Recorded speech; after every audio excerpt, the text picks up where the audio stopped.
Welcome to the regularly scheduled Mayor and Council meeting for the Town of Berlin. It is Monday, March 24th, 2025.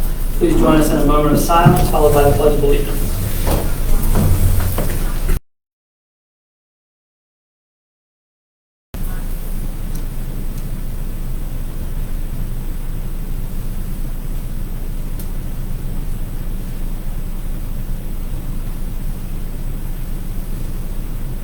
Thank you. I pledge allegiance to the flag of the United States of America and to the republic for which it stands, one nation, under God, liberty and justice for all.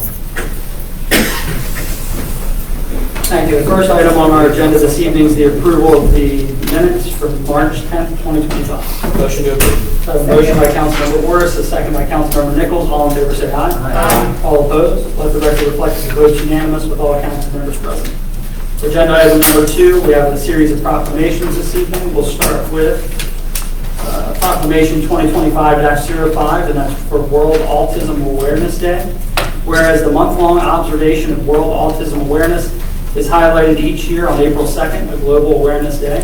Whereas World Autism Awareness Day was adopted by the United Nations in 2007 to shine a bright light on autism as a growing global health crisis. Awareness activities increase world knowledge of autism and information about the importance of early diagnosis and early intervention. Additionally, World Autism Awareness Day celebrates the unique talents and skills of persons with autism around the world. Whereas about 1 in 270 people in the world has autism spectrum disorder, ASD, a group of developmental disabilities that cause challenges in many areas of one's life. Whereas autism spectrum disorder affects people of all racial, ethnic, and socioeconomic backgrounds.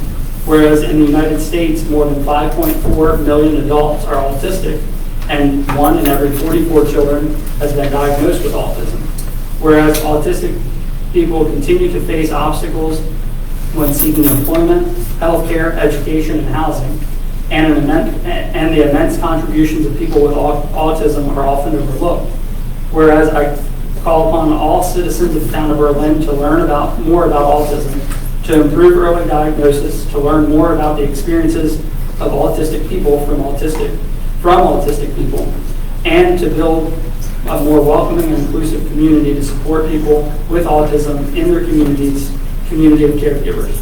Now, therefore, be it resolved, I, Zach Tindall, Mayor of the Town of Berlin, do hereby proclaim April as Autism Awareness Month and April 2nd as Autism Awareness Day, and call upon all of our citizens of Berlin to observe this day. So thank you. Jack, you want to lead us in a class? I was just Okay.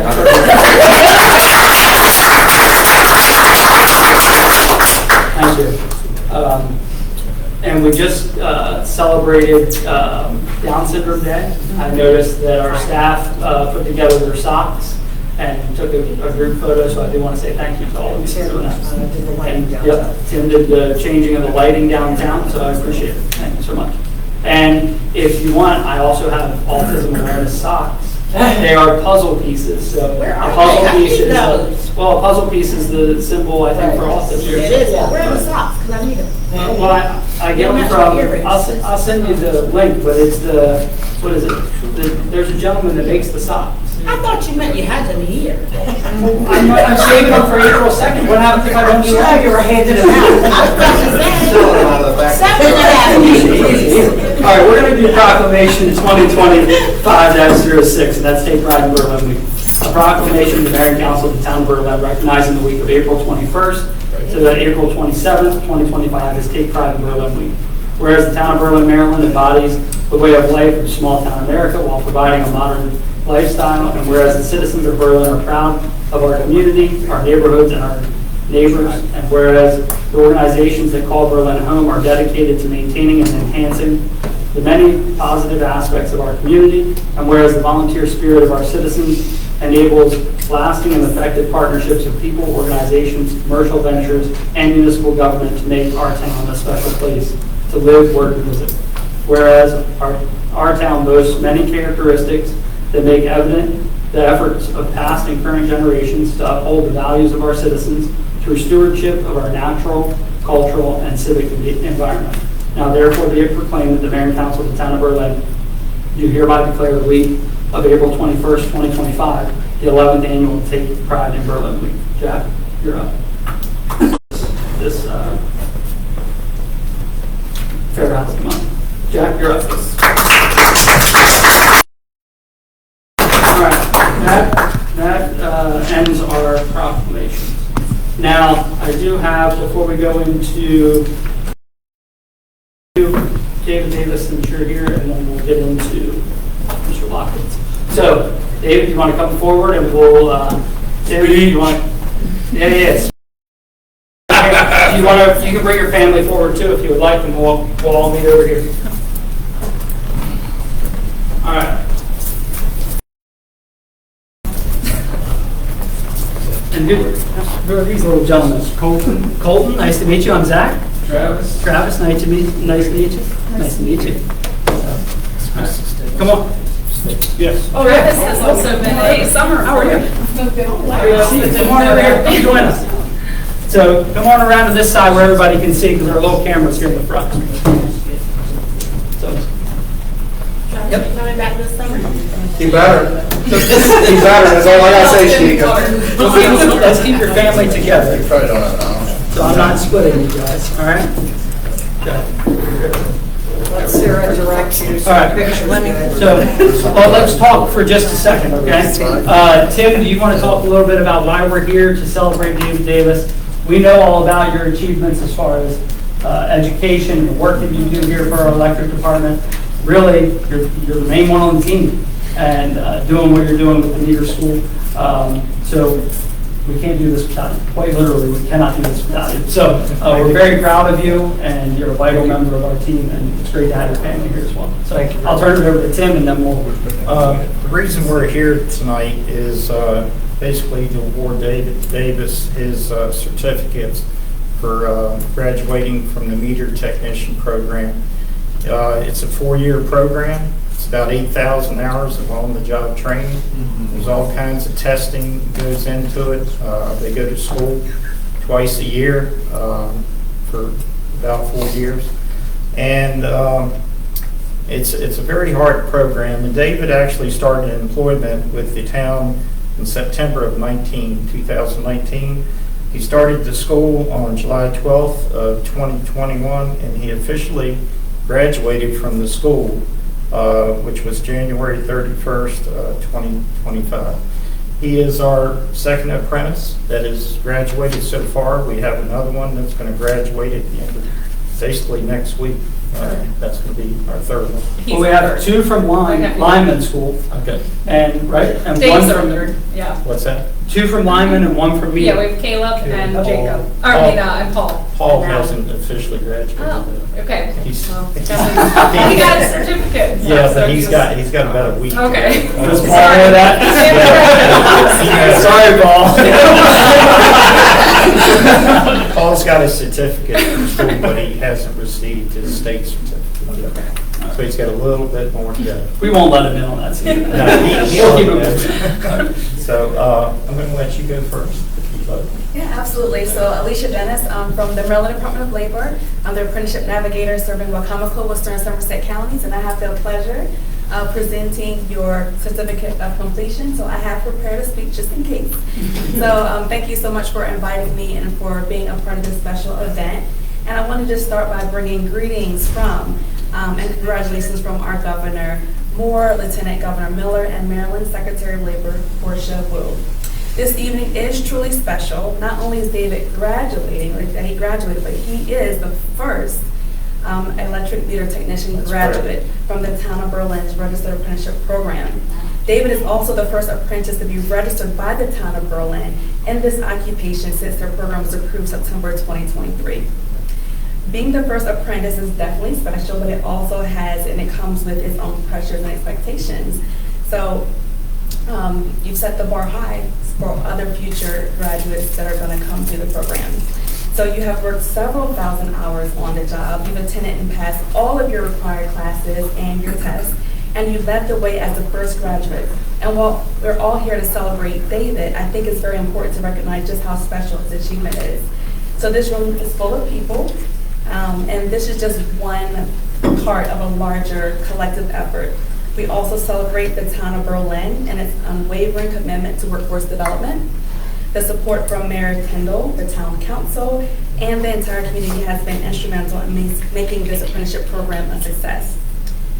By partnering with the Maryland Apprenticeship Program, Berlin is not only helping to create more opportunities for individuals like David, but also ensuring that local businesses and industries have access to skilled and prepared workforce.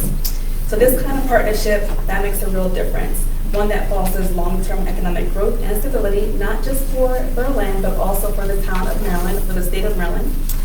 And the town's active participation in the Registered Apprenticeship Program is just a shining example of how communities, how we can all work together and invest in their people and create a strong, sustainable future. And last, thank you so much, Tim Lawrence, for all of the work that you and your fellow staff does and in making this apprenticeship program a success. And again, David, thank you so much for all of your hard work, and we really do congratulate you and wish you future successes. So congratulations. Thank you.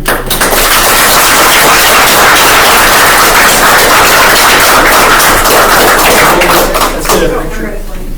Let's all get in tight. Let's squeeze in a little pin here. Let's drop this line. Ready? 1, 2, 3. Until it's done putting a beautiful. Yep. I don't want to give him Container stuff. for I told him yourself. he's got to give it to me so that Go to frame. And I say this every time, but I think I'm starting to date us. Dean, maybe you and I together, dating the two of us. We've been here a day or two together, right? But I remember, and I say Dean and I because we were the only two council members when Tim brought this idea forward about an apprenticeship program. We say it every time. We've done it a couple times with Lyman School. It's the first time with Meter School. But it's truly, we were facing a crisis that many businesses and different industries are facing. We're not immune from that as a municipal government. We had an aging workforce, and we were looking to try and build out the ranks so that we had that succession planning. Tim brought the idea to the council at the time. We said, okay, let's give it a try, and it's really been successful. So, Tim, I can't thank you enough. You all, as David's family, you have a lot to be proud of in your dad and in your husband. So, Thank you very much.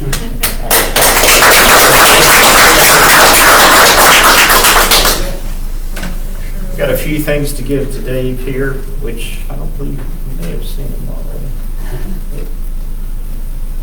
This certificate here is from what's called Northwest Lyman College. This is the curriculum that they actually study, and they have these large manuals. They're about that thick.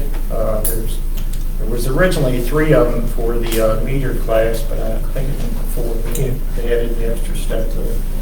Anyway, it reads, Northwest Lyman College, Oath of Excellence. I carry out my work with the highest standard of care. I put the safety of myself, my co-workers, and the public above all else. I honor my employees' mission and values. I present myself in a professional, and I respect my leaders and lead through example. I continue to learn and promise to teach and strive for excellence always. And it's Northwest Lyman's College Power Delivery Program, Meter Technician Certificate Program. Graduated actually July 2nd, 2024.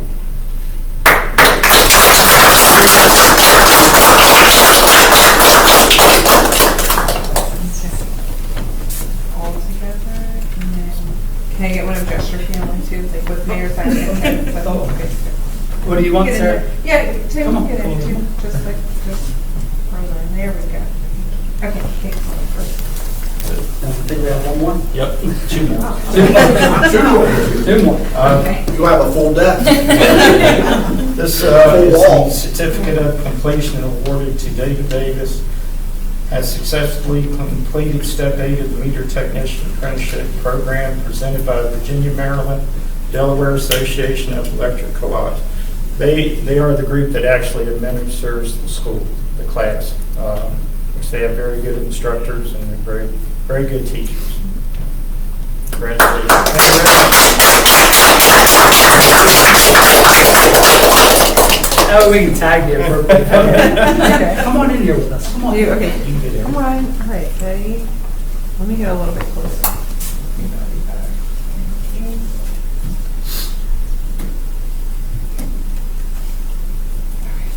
Thank you. So one more, Tim? Last one. This is from Northwest Lyman College. It's a challenge coin that they get awarded to David for the graduation of the course. We'll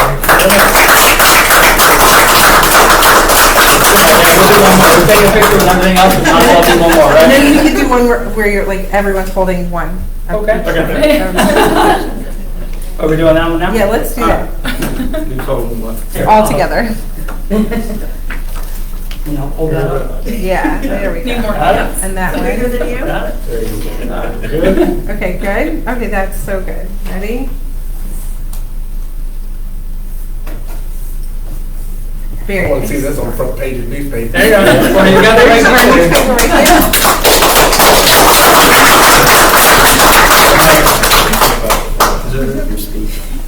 Tim, anything else you?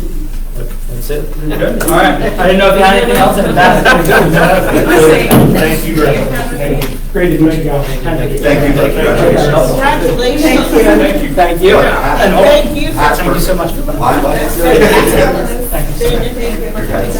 Absolutely. We look forward to more. Tim, great job. Thank you. All right.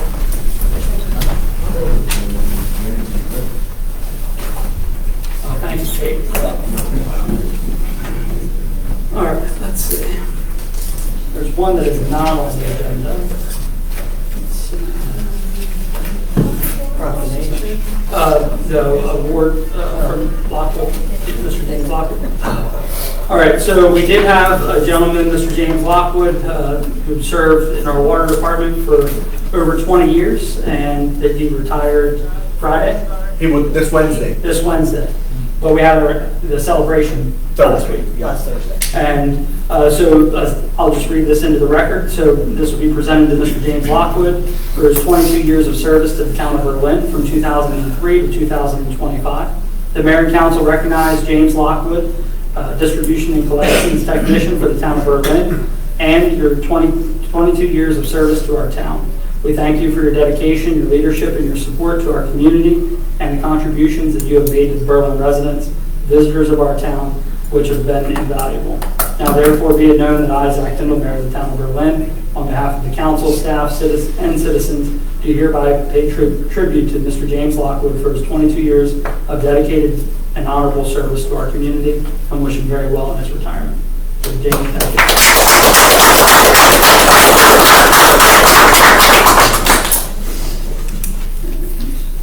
Let's see.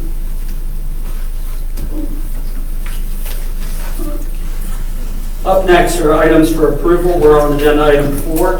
Before each one of these are actioned, we will take public comment. So we'll start with agenda item 4A, motion 2025-19, and that's approval of the special event permit for the Lincoln Lodge number 53 Cancer Awareness Event at Henry Park. And we have the event applicant is Smack, Mr. Smack. Come forward if you don't mind. I'm sorry, I was going to completely mess up your name, your first name. Can you please? Yeah. Oh, no, you can come to the table if you don't Okay. mind. Can you help me with your first name? Javel. Thank you, very nice. I appreciate you being with us this evening. If you could just tell us a little bit about the event, and then I think we can get this approved for you. All right, good evening, Mayor, elected officials, and department heads. I bring you greetings from Rufus from Prince Hall Grand Lodge in Maryland, Lincoln Lodge number 53, 501c8 organization. I'm a member of this community. I've always been a member of this community, even though I've been away. I'm an educator, soon to be retired educator, and I am the leader of this organization. I have taken a leadership role in this organization, and my goal is to create all-inclusive community outlook and outreach for this community. Inclusive meaning everyone, okay? This was a vision of mine because a lot of people in my family have been inflicted with cancer, not only on Eastern Shore as well, through all the different things that we know are related to some things that have systematically been in our communities, from the fields to the wells and other things such as that. So this is our organization's way of reaching back out into the community to let us know that we are now here and we're going to be present in this community. So this event is a luncheon where individuals will come to the park and they will sign a cancer pledge. That cancer pledge is to state that they will prioritize early detection, regular health checkups, and healthy lifestyle, identify healthy habits for physical and mental health, make an appointment for screening, mammogram, pelvic, prostate, colon, etc., or accept what is, let go of what was, and let faith have its way.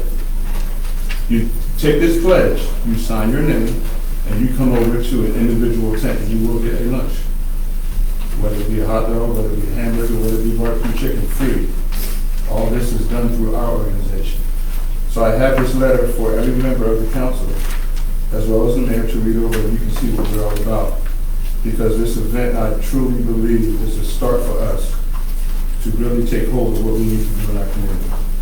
So May 10th, which is Mother's Day weekend, is the day of that event, and then we'll do a follow-up event, I'm hoping, in October, to celebrate the same causes. So when these passports are put up on the vision board, you'll be able to come back and see that you made that pledge and really check what you did over the summer, especially with May being skin cancer month in our area. You know, we're out in the sun a lot. So that is it, Mayor and Council and heads of departments. Thank you so much. First, thank you for your service as an educator, and I wish you the best in your retirement as well.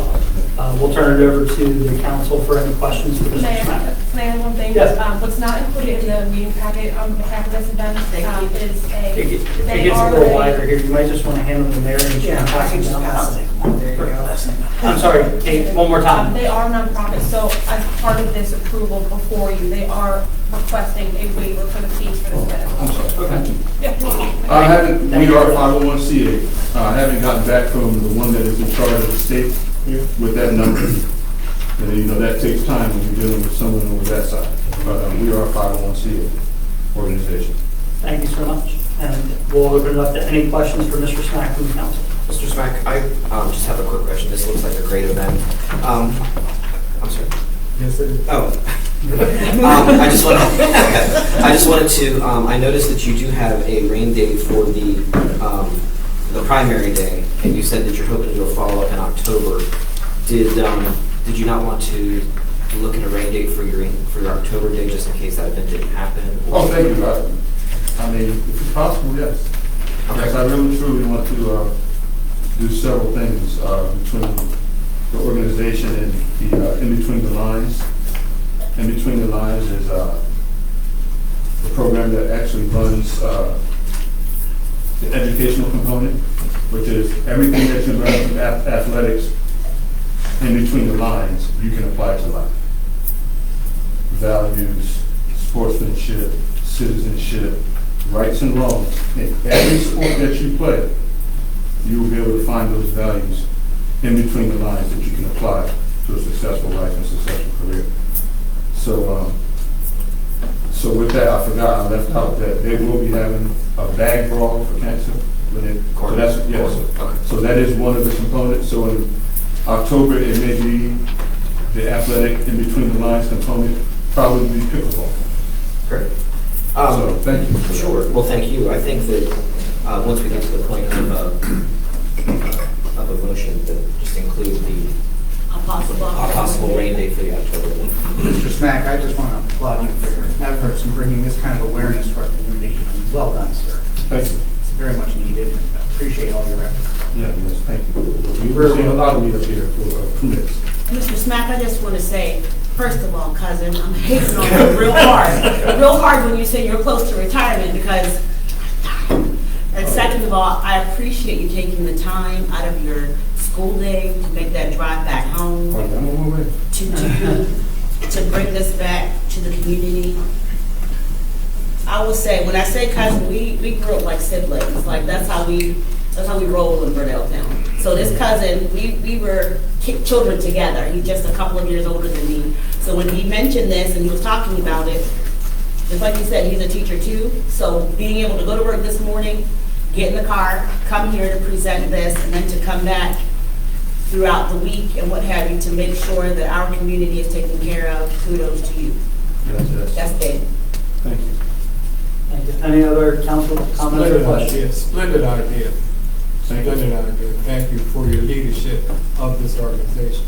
That's us.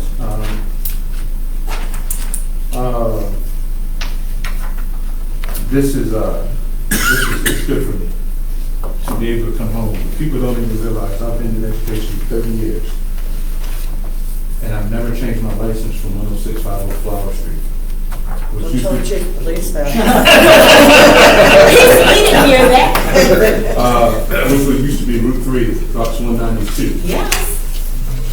So I tried it once, and I'll take that back. I did have my license changed one time. You're going back on the No, record. They were not this on the best. It's that they gave me the admissions. They gave me the admissions test. On the Western Shore, you got this admissions test they give you. I was like, oh no, I can't do this. So I think I maybe had 30 days, and I rechanged my license back. I'm not going to that. I like it slow and low. A lot of people don't want to think that. So, just know we are here. And if you read that letter, I'm ready to partner with anyone in the town of Berlin. Anyone, any business, anything that you have. This could be from Pride Day in April straight to this in May. And then I also, just here, the young lady says she works with the Department of Labor. Well, I'm an apprenticeship facilitator at Anne Arundel County Public Schools. I work at the Board of Ed. And I actually work with their counterpart, James Sinclair, for apprenticeships. So we have Anne Arundel Workforce Development, which is actually working on apprenticeship opportunities for our students as we speak. So all these things, as I sat down, were just like, wow, this is exactly what I do. So thank you.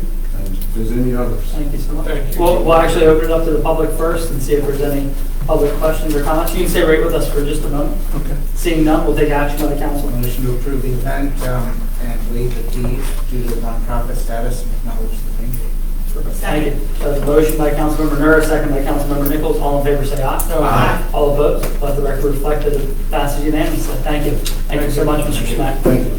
Back across the bridge. Drive safe, please. All right. All right, up next is agenda item 4B, motion 2025-20. It's the declaration of surplus property by our Public Works Director. Good evening, Mayor and Council. Good evening. I have a bunch of items that are just clogging up the storage area and we're trying to clean up. So we have a pickup truck to get rid of. We would like to surplus a couple street signs and Street directional signs. signs. Not our named ones. Not the street signs, but Break people's hearts. just like no U-turn signs, old speed limit signs, that type of street. But our street signs are in a pile ready to be They're ready. Auction. auctioned, Wait, yes. are they all ready? Do you have them all? I didn't picture them and take it and do an inventory of them, but. No, I think Sarah's asking if you're taking any more down. I think she was No, they're waiting all until they were all complete. down. All the street signs are down. Can I put my bid in now for the ones I want? Yep, I've done. Started in Millen. No. I said 5. We get 5 of those, we got the community center. There we are. Okay, anything else, Jimmy? Sorry. No, we're good. Okay, any questions for Jimmy? All right, seeing none, we'll open it up to the public. Any comments or questions regarding motion 2025-20? Seeing none? Take it out. Motion to approve, motion 2025-20. So we've got a motion by Councilmember Ward.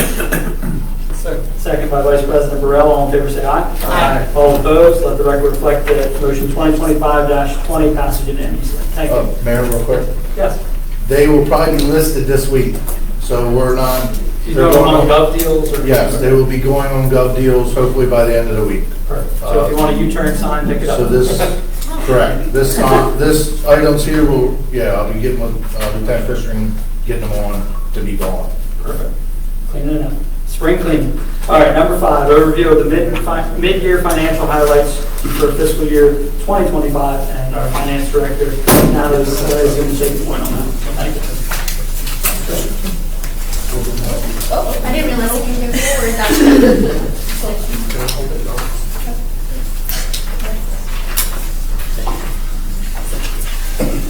Good evening, everybody.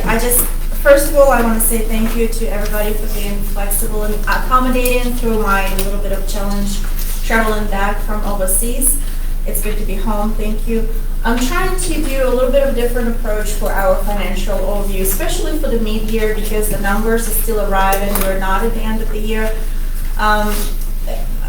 Being right now on the GFOA committee, the whole entire thing is how to educate public and how to educate everybody, not speaking numbers out loud. So I'm going to try to do a little bit more overview than just going through the numbers. We all can see them, first of all.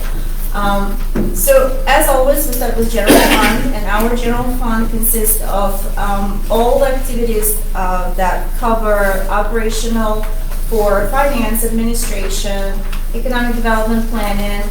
We have elected officials, and most of the revenues collected from different sources, from the grants, biggest revenue coming from taxes. We have intergovernmental revenues, such as like highway user revenues, slots revenues, and all of them getting combined to general fund to accommodate the expenses, operating expenses, and also the capital expenses. So the 6 months here present our budget. Well, budget as a whole, as a total, is 14.6 million. Of that amount number, we have 2.8 that we are expecting from the bond loan proceeds for the public works facility. So that's a big portion out there. We also have a big amount coming from the property taxes, and the general fund is heavily relies on the real estate property tax and other taxes as well. We have grants that we receive from the county and the state, as well as we charge an overhead to the utility funds to operate on the level because we dedicate our services for them as well. The actual amount is where it's supposed to be at that point. We have not advanced the bond proceed for the public works since we haven't had any development going on. Also, we have contribution from reserves, and this big number looks a little bit of like huge amount, but it's all our capital projects and the funds that are coming from different reserves. So overall, from what we see for 6 months on the revenue side, I think we're on a good path to be completed as we budgeted. The only little concern I have is our impact fees. Since we haven't had any construction or new applications coming through, I don't think that number will be received in full by the end of fiscal year, but hopefully it will be. Do you want to do the questions at the end? You can stop me at any point if you would like to ask a question. Since we're on that slide, I was just curious about the other service charges at 299%. What is? The amount in other service charges, we have different miscellaneous revenues, and I think one of the revenues that we're not expected as police grants coming through, and also we have like speed cameras, so those are included in that amount, and it's exceeding what we've budgeted because we were not predicting them to be received at the level. It's a good thing. Yep. Well, thank you. The graph here represents our revenues by percent as budgeted for fiscal 25. So as I mentioned, the largest amount coming from the property taxes. We also have scheduled the bond for 2.8, and we also have contributed revenues which coming from our reserves, and also we have grants that coming through. Our ARPA grant, which was the largest one, coming to the full cycle of being expensed very soon. We still have remaining biggest portion for the water resources projects, but for general fund, it's not much left out there. And just to mention, April 30th is where we filed the federal reports to report back how we expense all the ARPA grants. Once I file this report, I will provide them with a copy as well, so we'll see where we distribute all the amounts. 6 months expenses. The budgeted amount is the same, obviously, as revenues projected. The biggest amount is going to the capital outlay. And then we've broken down by the services of departments for the general government, public safety, public works, land, recreation and parks, and also we have a debt service. I'll proudly say that we have completed one of the bonds, which was drawn 30 years ago for Graham Street. It's fully paid and closed as of right now. It was drawn 30. It's good feeling when you pay the And- last payment. Well, and it was for Graham Avenue? Yeah. That's been repaid 3 times since then? Yes. Thank you. Overall, the expenses are on a good path as well. We have 70% to complete, which at the half-year mark, we should be about in that percentage. Represented by the budgeted expenses by the category, the largest one is public safety. Then we have general government, and then we have smaller departments, and we have a big amount for fiscal 25 allocated to capital outlay, and a very good important project is in there, is 2.8 for public works, which we will be carrying forward to fiscal 26. We just spent a small amount for design, and I don't think we will complete it anymore. Important part for general fund is our balances. In the past, we had a little bit of challenge to have a non-spendable fund balance, and this graph represents that red bar on the very first of 2018. We see how large it was. It's gradually going small and smaller, which is a good feeling too. We are on a good repayment path from the sewer and a little bit of stormwater. This is basically borrowing from the general fund back to the utility funds. We have created several reserves and several assigned amounts in fund balances. We have assigned balance, committed, and restricted. Restricted consists of one number. It's the local impact grant, which is SLOT's revenues, where we are being assigned to specific expenses and how we can spend them. That's why it's restricted. The rest of the fund balances are mayor and council commitments, and they can be interchangeably assigned or reassigned or spent. This represents fiscal 24 as audited numbers. I have not put fiscal 25 because it's a slight change after January, so we will see the reassignment of fiscal 24 unassigned balance represented at the end of the year. So we'll see those numbers later. This is basically what I just said in a little bit more descriptive way, what each fund balance consists of, which layers, and the amounts as of June 30th.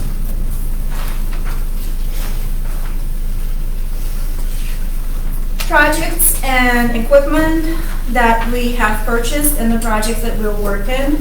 For building and grounds, we have done the demolition for the Heron Park building.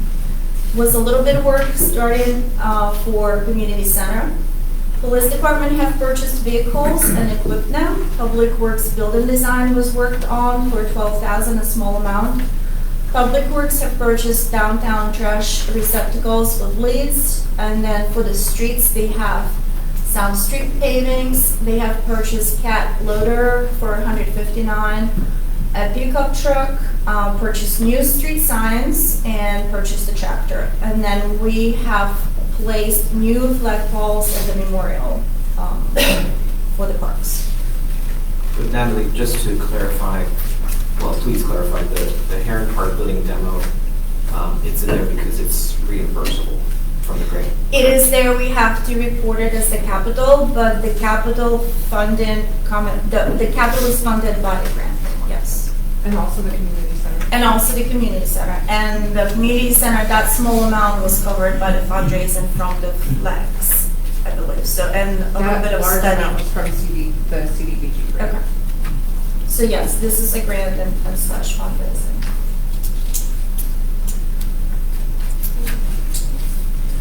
That's all for general fund. If you have any questions for general fund, please do ask. Electric Any of the council have any fund questions? is coming next. All the utility funds, electric, water, stormwater, and wastewater operate pretty much on the profit and loss, just like a business. So we receive services or we're charging for services, we sell the electricity or we sell the services for the fee, all this combined on the revenues. We have for electric fund $1 million assigned from the bond proceeds. Again, this project will be carried forward. This is for AMI smart metering for the electric. We also have contribution from reserves, this in advance for capital projects that are ongoing for the electric development. The largest expense for the electric is the purchase power and also the capital outlay. We do have a debt on the electric and there is a $500,000 in debt service for that. For 6 months performance, it's really good number to close that on the positive, but we're also not expensing much on the capital and we have not advanced the bond proceeds. It will be in fiscal 26. Power plant have fuel tanks have been repainted, reconditioned, and there is a substation fence that have been, I believe, replaced or new portions replaced. It's completed. It's completed as well. Water fund, Jamie and I had a conversation. He was really concerned about seeing the number on the bottom. I am not concerned about that number as of yet because the capital outlay, it's not fully expensed, as well as we have not received the grant proceed for the lead service replacement. So he's very heavy on capital projects for the lead service replacement, lead service inventory. He has several water wells that they're still working on.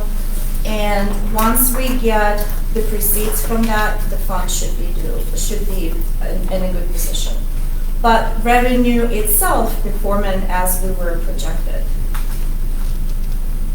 So take a deep breath, Jamie. You're good on that. It's pretty much the same situation for the sewer as of right now. The revenues for the services, the whole of these, the interest on the accounts, everything is really well at 60% where it's supposed to be, but we have the grant loan proceed that we have not received, but yet we have expensed almost $800,000 in capital projects. So that 200 deficit is basically what is coming from. This is a snapshot in time. It's a task. My only concern is a special connection, which is the EDU, again, not being able, I guess, approve the permits and everything. We have budgeted a larger amount for EDUs and we have not received them. And our break even on the debt service for that is about 50-ish EDUs. And that's a little bit of a concern for fiscal 25. And what that means for everybody, we have bond payments that are due on the upgrade that was done to the wastewater treatment facility. So you have to sell, in order to break even on that payment each year, we need to sell about 50 EDUs. Correct. And this year we will likely not sell that amount, which means that then we have to pull from the reserves to be able to pay that bond payment. So, And hopefully we will catch up in fiscal 26 correct. to It kind of replenish ebbs and that. flows, but if you have a series of bad years, it can really put us in a bad spot. Thank you. Water and sewer capital projects. For water, we have a water capacity plan that we have started and we continue doing this, and it's going to be carried forward to fiscal 26. Hamilton Avenue well house and water well number 2 for the water treatment. Water distribution have Harrison Avenue water main. Smart meter projects is coming to the end. I'm very happy with what we have achieved because it's been ongoing for several years, and I think it will help us tremendously, not only to control our water losses, but also improve the water collection revenues as well. Lead inventory replacement at the beginning of the stage, that's going to be an ongoing project, I believe, for several years. We will acquire loan/bond for those projects, and the loan portion of the principal will be forgiven in the future. I won't go into details, but it's ahead of us. Hydrant for the well number 3 was replaced. For the sewer fund, we have Broad Street lift station, William Street pump station. For treatment plant, digest and mix and motor is replaced and cat loader is purchased. And then we have spray site payment, but I believe it's not done, it's still ongoing. We're going out to bid. Yes. April 7th. stormwater fund have not expensed any monies for capital projects, even though we have budgeted a lot. That's why we see that big amount. We did receive a grant, but the grant is for fiscal '24. So the revenue is reported here, and we see the big amount on the bottom, even though it's not for a specific project for fiscal '25. So for the stormwater, we just have to wait and see. We have applications for different grants still pending. We have contributions from reserve of 388. We will be advancing that once the projects are up and going for fiscal '25.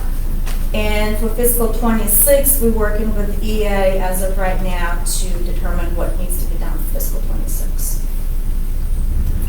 So Natalie, stormwater, I think, correct me if I'm wrong, stormwater is the only utility that doesn't have a capital fee, correct? Correct. It has a capital, it's not a capital fee, it's a stormwater fee.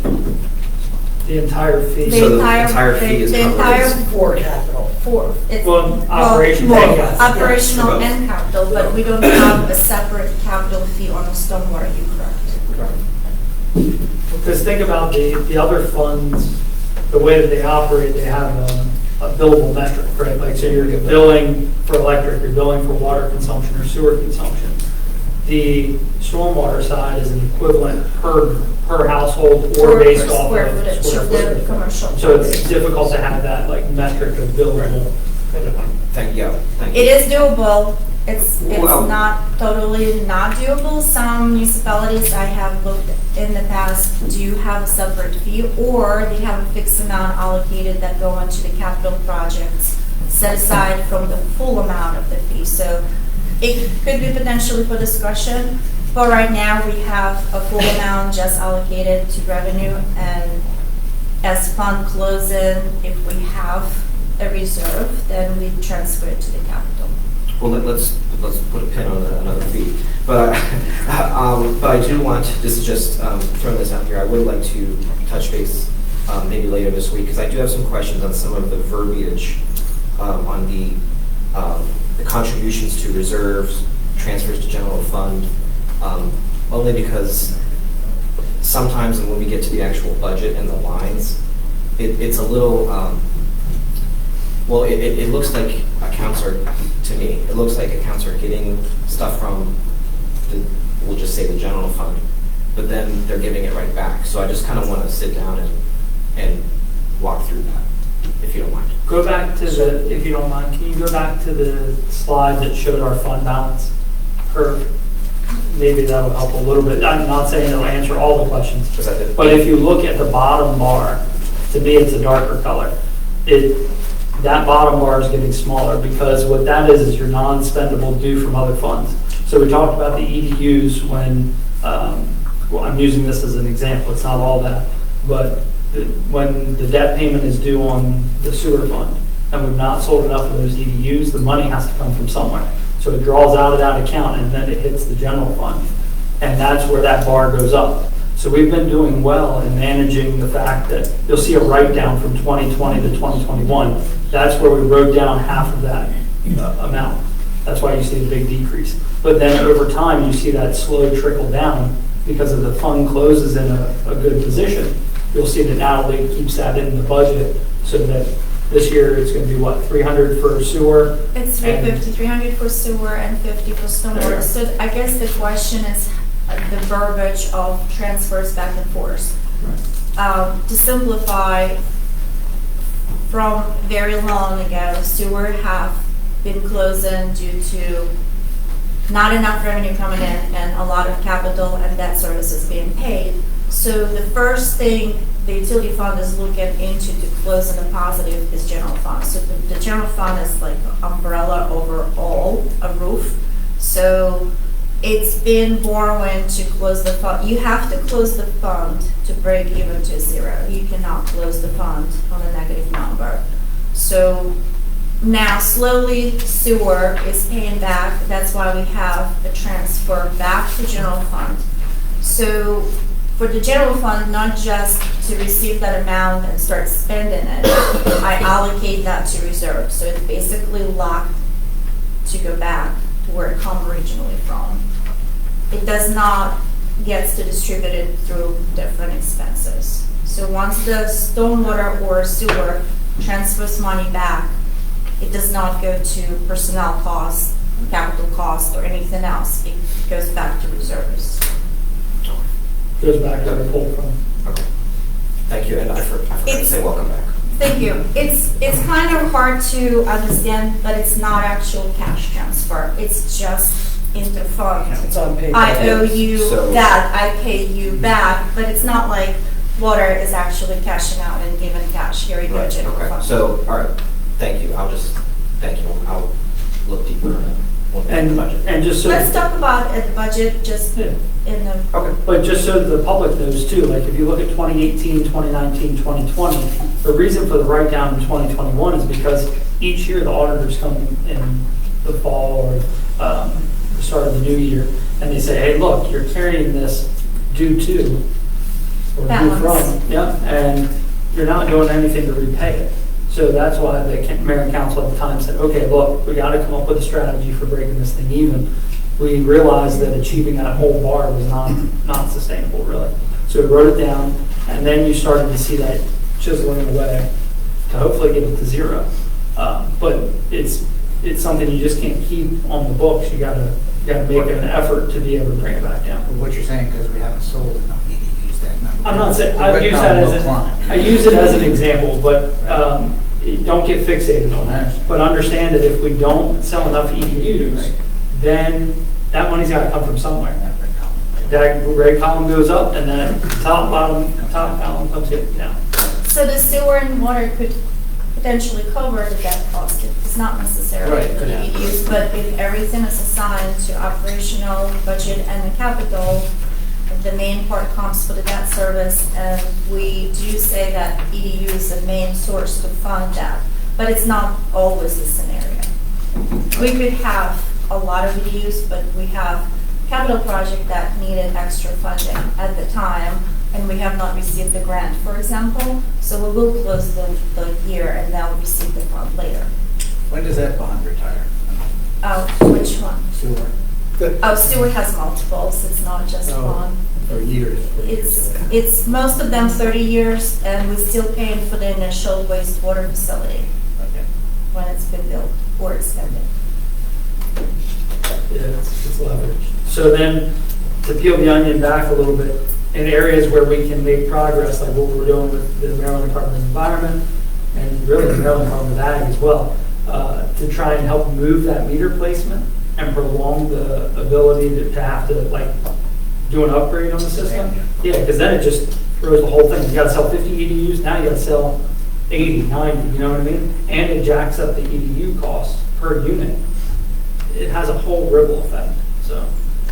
Something you gotta really stay like diligent on, but we've got a pretty good team working on it, so. An advantage also when we had big construction, big development going on, we received big amounts of EDUs. If you remember, several years ago, I had asked to place the access from what we've budgeted towards the principal of the future payments that allows us to save on the interest for like 10, 15 years in advance. And just a point of clarity, the reason why the EDUs, we have a report here from Jamie that's for later, but 12 EDUs were sold in calendar year 2024. And the reason why it's down so much is because of the moratorium. Correct. Say that one more time. Potentially, yes, but some of it could be business climate. I was asking the reason why the EDUs were so far down. Can you For you said 2020. the reason why they're not, I didn't hear your whole statement. Were the reasons why the EDUs sales for 2024 were down, was it because of the moratorium directly? We only sold 12 in 2024. Okay, okay. Not solely based on the moratorium, but that did have a significant impact.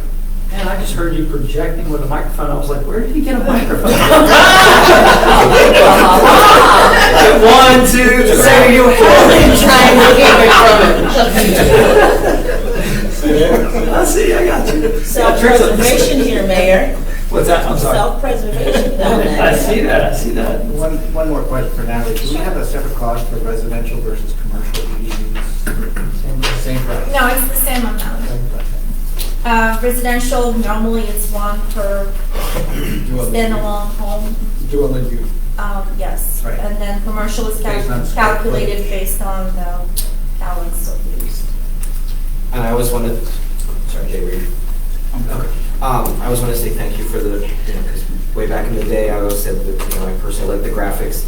And will these be available back online at some point? They are online already. Thank you. And I encourage everybody, if you do feel that you want accounting 101, just come prep in any time. We can walk through. So then your knowledge, my knowledge could be passed on. You can talk differently the way I talk about financials. I'm learning still. Well, thank you very much. Natalie. We really appreciate it. Any other questions regarding the financial overview? Great report. Thank you. So, and just quickly for everybody, your leadership position at GFOA, what is it exactly? So currently I'm on capital improvement, a long-term capital planning and communication of capital plans to the community committee. We're working on a one-page that would represent a specific project that would allow us to show to the public a capital project, funds come in to support this project, or funds will be received or dedicated from the town. And then how would it improve the community and what would cost per household? So once that's available, I will definitely bring it on. That's awesome. Good job. Yeah, we can open it up. Councilmember Nur asked if we should open it up to the public for any questions regarding the financial highlights, and I don't see anything wrong with Yeah, that. I'm going to tell you, I like this. Do you want it in color? Yeah, I mean, it's so much easier to understand and read. I have like zero questions. Awesome. Thank you. I love it. Any other You did a questions great from the job. public? Thank you. I Yes, appreciate just, it. we know each other, just name and street name, please. Marie Belong, 400 West Street. The only thing I didn't understand what you were talking about with the EDUs in this business of we have to sell them to do what? What are we selling them for? We don't have to sell them. We normally budget EDUs according to what we project we would receive for upcoming projects, whether it's residential homes being built or any properties common, who would purchase EDU. We earmark 50 EDUs needed to be sold to cover the debt service for sewer fund. Water currently does not have debt at all. So anything comes to the water will go to EDU escrow or reserve. But sewer have substantial debt portion that been carried over for the past 20, 30 years from the initial build of the wastewater plant. So not to utilize a regular revenue, we earmark if we're able to receive 50 EDUs, we would allocate them to pay the debt service, so then all other revenues could be allocated to other capital projects and operational costs. So you're not really selling EDUs to support anything? We're you're just hoping using to that money- receive the revenue for EDUs Right. to support the debt service. Because that was kind of misleading when you talk about selling them like they're. No, not like that. We're not selling baked goods, but we do need to sell enough to be able to cover the Yes, we debt. need them, but if they don't come, then we will find different funds to pay for the debt service. Thank you. Thank you. Any other questions from the public regarding the financial highlights? What a great segue into the next bullet. We are, we're ready. All right, up next, agenda item 6 is a discussion.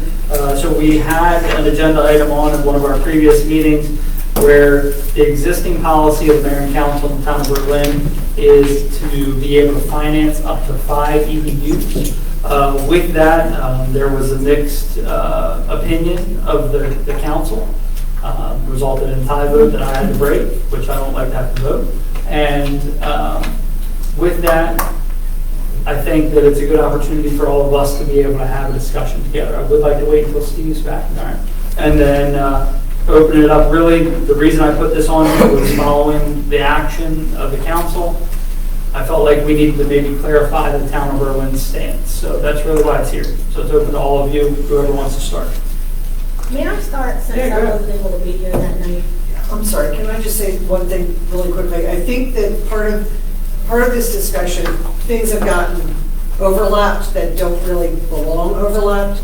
The issue of financing EDUs and what EDUs are and how they're defined are two very separate issues. So it is important to keep keep those two topics separate. Does anybody up here need to know what an EDU is? Well, actually, let's do that. So an EDU is an equivalent dwelling unit. Jamie, correct me if I'm wrong. Equals 250 gallons per day, one EDU. Correct. Up to. But 250 gallons a day, one EDU.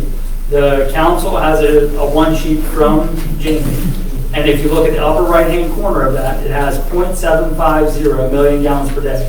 So what that means is that the capacity of our plant is 750,000 gallons per day.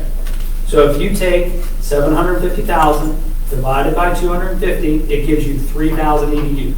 That is the capacity of our plant.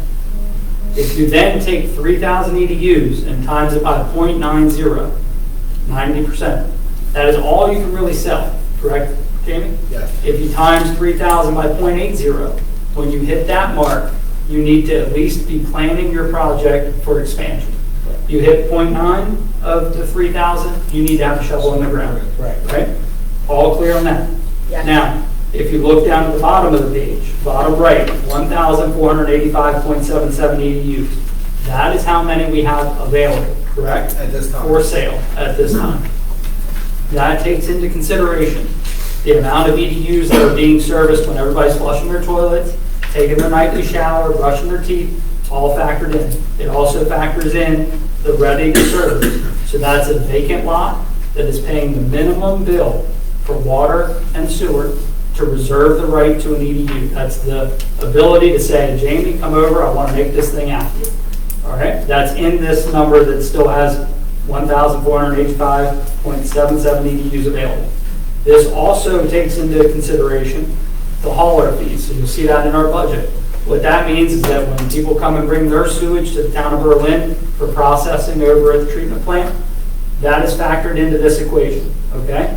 Hypothetically, if we had an emergency, we could say no more hauler fees and then it breaks open that capacity. Correct. Really, that's not, if you want to understand that, get Jamie off to the side. Really, it's just going to boil down the conversation for a minute. Nutshell, we all good on EDUs? They're about $17,000 for water and sewer. To be exact, $16,686. There you go. So go back to the 1,485.77. Correct. Did you just say that ready to serve is in that calculation? It is. It's 182 of them. So if you look midway, it's right here. Take a look. Okay, I just 182. That's the balance. Right. Okay, I just wanted to make, this is what's available. Unused, Minus. uncommitted. Right, not ready to serve is not in that. The ready to serve is factored into that. It's factored into giving you that balance. Okay, good. Just make sure that that's clear because It's like the check you've written but hasn't cleared yet. For sure. The way that was internalized, even though I knew better, is wanting to make sure it was clear that ready to serve is not what's available. Ready to serve is already accounted for. Yes. Making sure that everybody understands that part, because now it's time for the conversation. Well, and this report is as of January 1st, 2025. Right. So keep that in mind. And also, Natalie can help me out, but a ready to serve pays $30 and 86 cents or something like that. every month. So they're getting billed.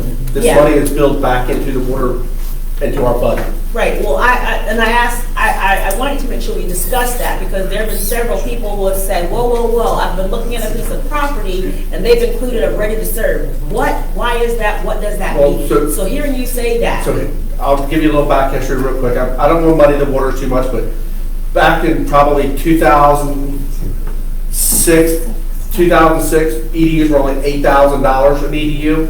Then they increased to 12,000, and then they come to 16.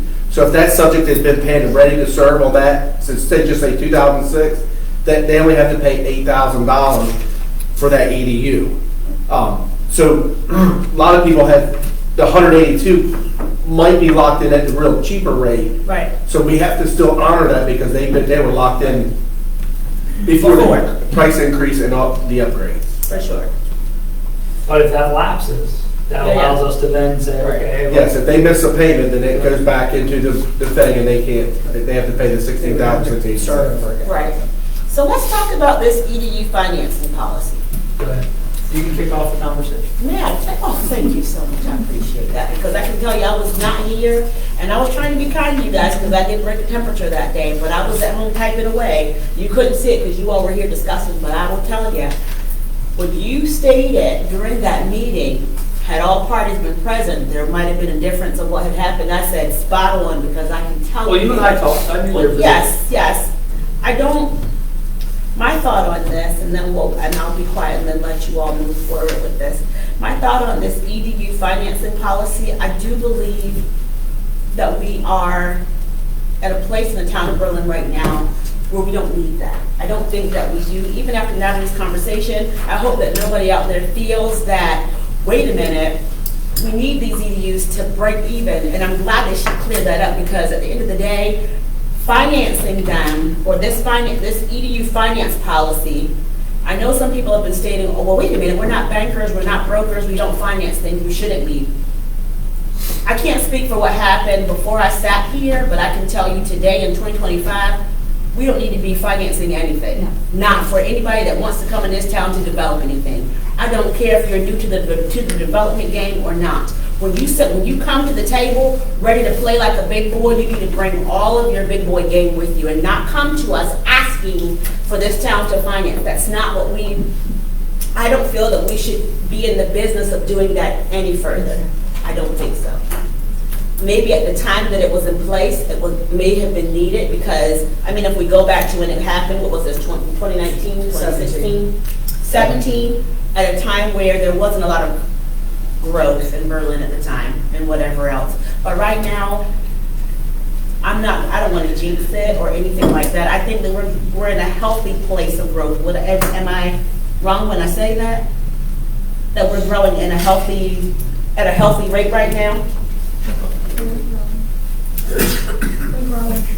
Yeah, we're growing. It's hard to say. It's a matter of perspective. All right, so let's look at it like this. If you're out here looking at this town right at this minute, if you're out driving through and looking at the things that are proposed and possibly sitting, and those folks who are saying that they're waiting for their chance to be heard, I don't think that we need to be financing anything else because another person is going to come up here and say the same thing. I'm new to Berlin. I had no idea. No one explained. So can I please, because I just want to grow the town. Grow the town at their own expense is my take on it in 2025. And this is good conversation. I want to hear from all of you because the thing is that, like I explained to some of the folks that reached out before, my colleagues that reached out before it was an action item that evening, is that really, in order for it to get on the agenda, it has to, one, there has to be a precedent. Two, there has to be a policy, which both of those things existed. We can't say no. You know what I mean? It's not really asked. Correct. We can't say, no, you can't come before the mayor and council and ask this. Exactly. And I don't think, now post-vote, the reason that it's here for a discussion is because it's not right for us to say this is an existing policy, this is a thing you can come and ask for, when it's not really appetite of the body. Right. So that's really why we're here. So this is good conversation. You all aren't getting away scot-free. I'm going to ask you all. Well, yeah, no, I appreciate it coming back and having a discussion. I look forward to hearing some of the folks that I think are here for it. Like I had said that night, it seems to me that it was a policy that did well at the time. And I think that, Councilmember Nichols, I think what you were getting at is, it doesn't, no, well, if I may. I don't believe that we need to offer incentive, per se, anymore. People want to be here in Berlin, and as we just had this great discussion about EDUs, it's a valuable town resource, which, if we go back even further to our discussion with EDUs at Heron Park, we all agreed, I believe, that they were valuable and should be protected. So I am of the opinion, well, I want to hear from folks, but from my statements at the other meeting, I haven't really heard anything that has made me want to change that opinion. And what's your opinion? Because some may not know what it was. Oh, my opinion is that we should not be financing EDUs.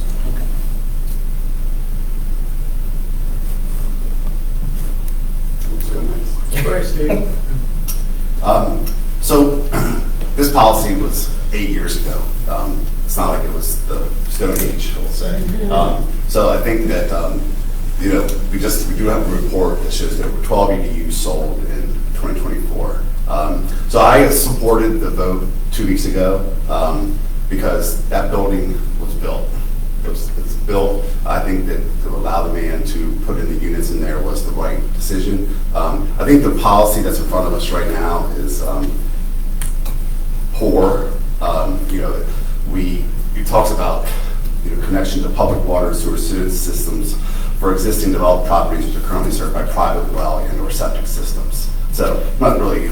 I don't know if I really follow that policy back then. I read back on why it was created. It was created by Town Administrator Laura Allen because there was a policy request that kept coming before the council, and it needed to be formalized. So that's why this policy was created back then. You know, I've been on the council for 3 years, and that was the first request we had. You know, I actually don't have any problems with getting rid of this policy as it's written, but I actually have something else on my mind that I've heard from 4 developers since this issue came up. 2 of which I think we all got an email from Wyatt Harrison about Alderson City Boulevard. He wants to put a mixed-use project. We say that we want mixed-use projects. He wants to put commercial on the bottom and apartments on top. He may need as many as 20 EDUs. I have no problem showing flexibility to that developer. I really don't. I think we say we want mixed-use development, and not everybody's going to come in and be able to swing a $300,000 EDU expense in addition to the construction costs. So to me, I like the idea of being flexible. I'm okay with getting rid of this policy. I really am, because it doesn't seem like it's appropriate anyway, you know, at this point in time. But I really, personally, again, that project, I want Alderson City Boulevard, we talk about that's the potential growth area for our town. That's where we want to see development grow. You know, could he do it? Yes, he'd go to a bank. But I don't think, there's going to be some ways incentivizing the right kind of development is appropriate in my mind. And I actually think we should incentivize that sort of project. You know, I heard from another developer about it, and he's got a great project. It's approved. It was approved by the Planning Commission and very much supported. Will it happen without some flexibility? Potentially not. You know, so should government be in the finance business? In a perfect world, no. But I think, kind of just disagree a bit on the 8 years ago. Yeah, sure, the town's in a better place. I also see a ton of real estate signs in town, which raises a lot of concerns to me about the cost of living here. And so I think that I'm fine with doing away with the policy as it's written. I wouldn't mind adding a policy, though, that's specific to mixed-use development that is in our strategic plan. It's going to be a big part of the comprehensive plan to be right, because I've heard the Planning Commission say that that's what we want, and that is what we want. That's what we want with Heron Park Street development. I don't think we're going to get that, but next door. You're not going to get it because it can't have cannot have residential. Right. So. And that's precluded by the deed restriction. So here's an opportunity, though, that he may be able to do the financing. He may, but if we could help facilitate and incentivize, I don't have a problem with that at all. So I'm not going to say that I'm completely against government financing EDUs. I don't really like this policy because I do think it's outdated. The language in it is not what we did 2 weeks ago. And even if you look back on all of these lists here of projects, you know, there's a few Girardi projects on here. I think it would be silly of us to say that the man hasn't improved the town of Berlin in several different ways. If he potentially could have done it without it, but if we were able to help those projects spur along and make where Sterling Tavern is now into a very popular restaurant from a dilapidated house, I'd like that decision, personally. So, because it comes down to a vote tonight, I'll abandon the policy, but I don't think that we should not consider working with the right kind of development that we say we want in town. I have no problem with offering some incentives to making sure the town has not gotten burned on any of these financing plans. Are you suggesting doing that on a case-by-case basis or replacing this policy I'm open to that conversation quite frankly. I would say that my request, and from Mary and I's perspective, having to put the packet together, I don't want to bring one arms. It's easier for me to be able to say it meets the criteria, than come up here with each request and have a mix of those. Yeah, I understand that. I have no problem abandoning the policy. I agree that it's poorly written. And I agree with that. Can't tell you how I voted in 2017, but I agree with it. But the abandonment of policy. And with that, I would ask that if there's an appetite for overcoming some of the challenges that we see with housing, which I have to agree that when we look at the fact that we need to sell, we should sell EDUs to break even. If we don't, it will be a very, very bad situation for Berlin. And we're not there. I don't want to see us get there. But if we have many years where we sell 12 EDUs, it's going to be bad, folks. And with that, we need to have a plan for overcoming the strength, opportunity, weakness, and threat of affordable housing. We heard it time and time again. We can't just say, we're here for affordable housing. Either way, it's going to cost you $300,000 for EDUs. With that, we need to come up with a criteria, right? It can't be we're going to finance 50 of them. We need to come up with, hey, are we focused on the small player that maybe can afford 5, 10 EDUs, or are we saying that it's open a la carte? You know what I mean? Like, I don't want that. I want some constraint. Yeah, no, I understand. I think so I guess the answer to that question would be, I think, some sort of new policy. I would say this, one of the things that's been very successful in many communities is to offer incentives through their design guidelines. Our guidelines are just in their infancy, but you could say, if you do certain things, you might get an extra floor, or you might get a cream, or an EDU, whatever the case may be. That's where it belongs, and that's where I think. Joe, you gotta use your mic. Okay. Thank Sure, you. I was talking. Thank you. No, go ahead, say it again. We moved the microphone placement. Sorry, I we would messed say him up. where a policy belongs for incentives is in your design guidelines. That's where this should start. It's worked well in many communities, and you can structure it in a way where you can get the kind of development you want, whether it be mixed use or whatever. But you can say you'll get extra square footage, or you'll get a reduction in EDUs, whatever that is. That's where it belongs.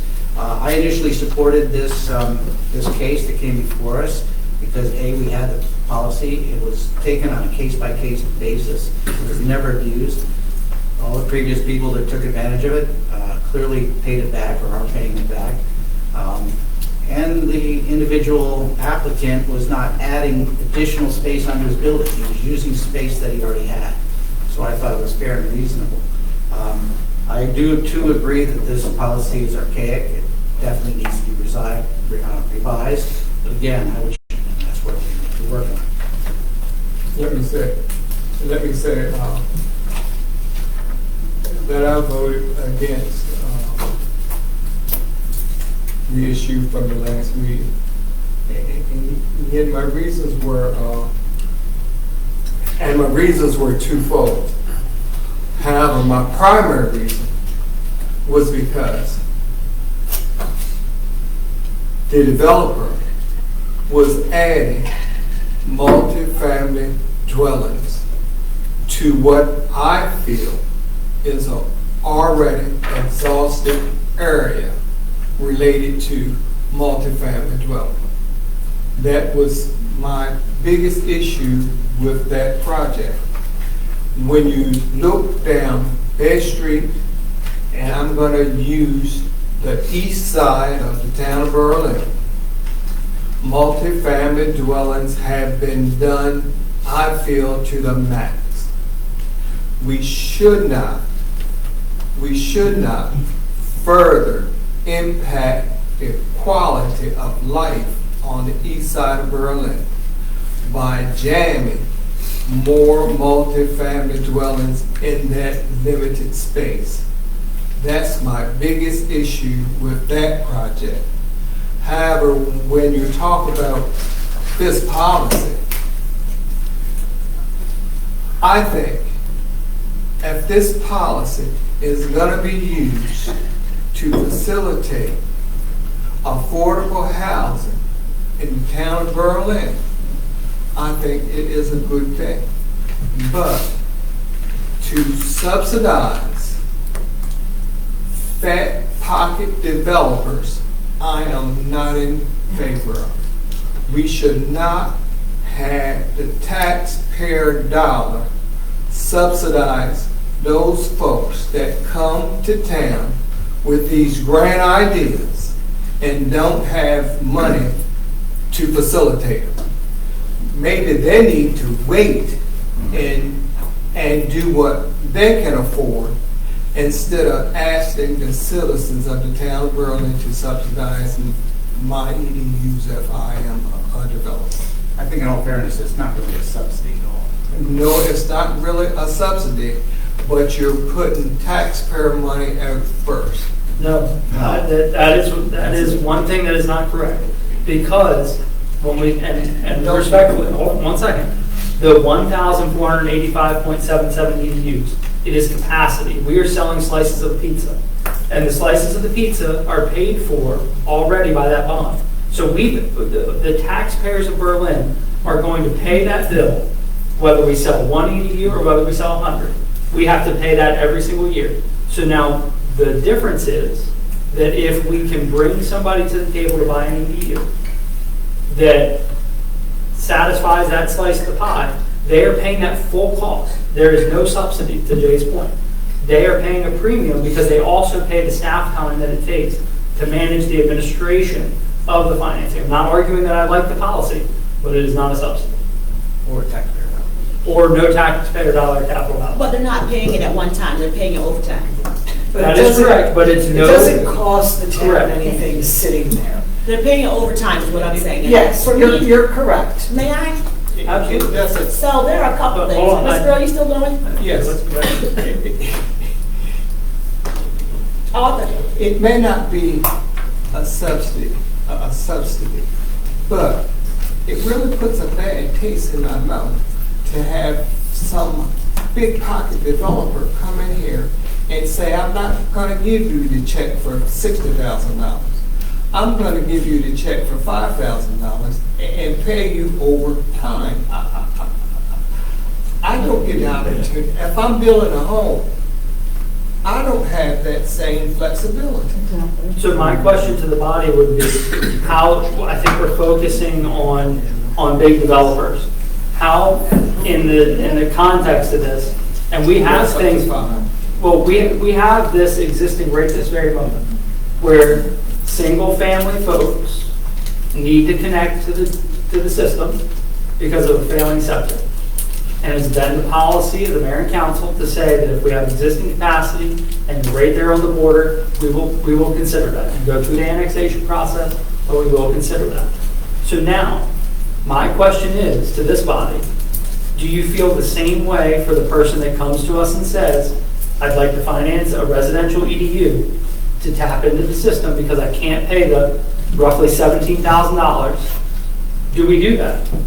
Because we're talking about the big player here, but how do you handle the small person? Wait, and you could add caveats to your policy that if that person develops that single-family home and turn, well, there actually is already language in there about turning around and selling it. But you could also tie it to if they're renting it.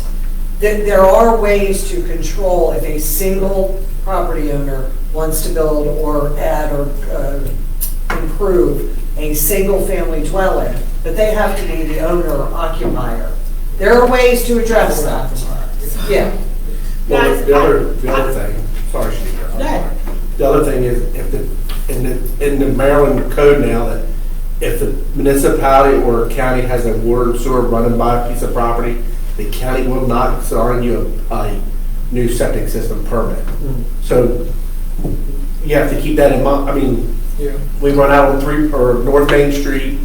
We run across 50. There's some houses over there still on sewer, private sewer, and I do know some of them are failing. So I've been talking with Bob Mitchell from the county, and he said if we have water and sewer running by them, the county is not allowing them to build a new septic. Because with all the new money out there, they want them to get off of that and go through an E&R wastewater plant. So I'm just throwing that out there too. So sometimes they're not allowed. Considerations beyond just the town of Berlin in this whole conversation. And I think that's where this started. I think Some of it that's is, where yes. this whole Yes. policy started. And then it kind of morphed through approvals to have precedent. And you guys, Councilmember Green and Councilmember Nerd talked about their reason for the vote. I voted in favor because there was precedent for that same type of activity. That's why I broke the tie the way that I did.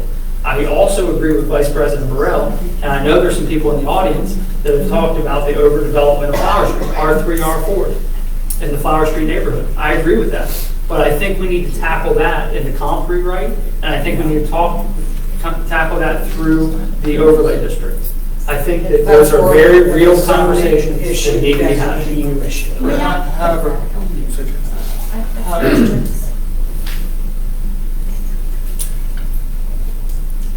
and I'm going to be as gentle as possible.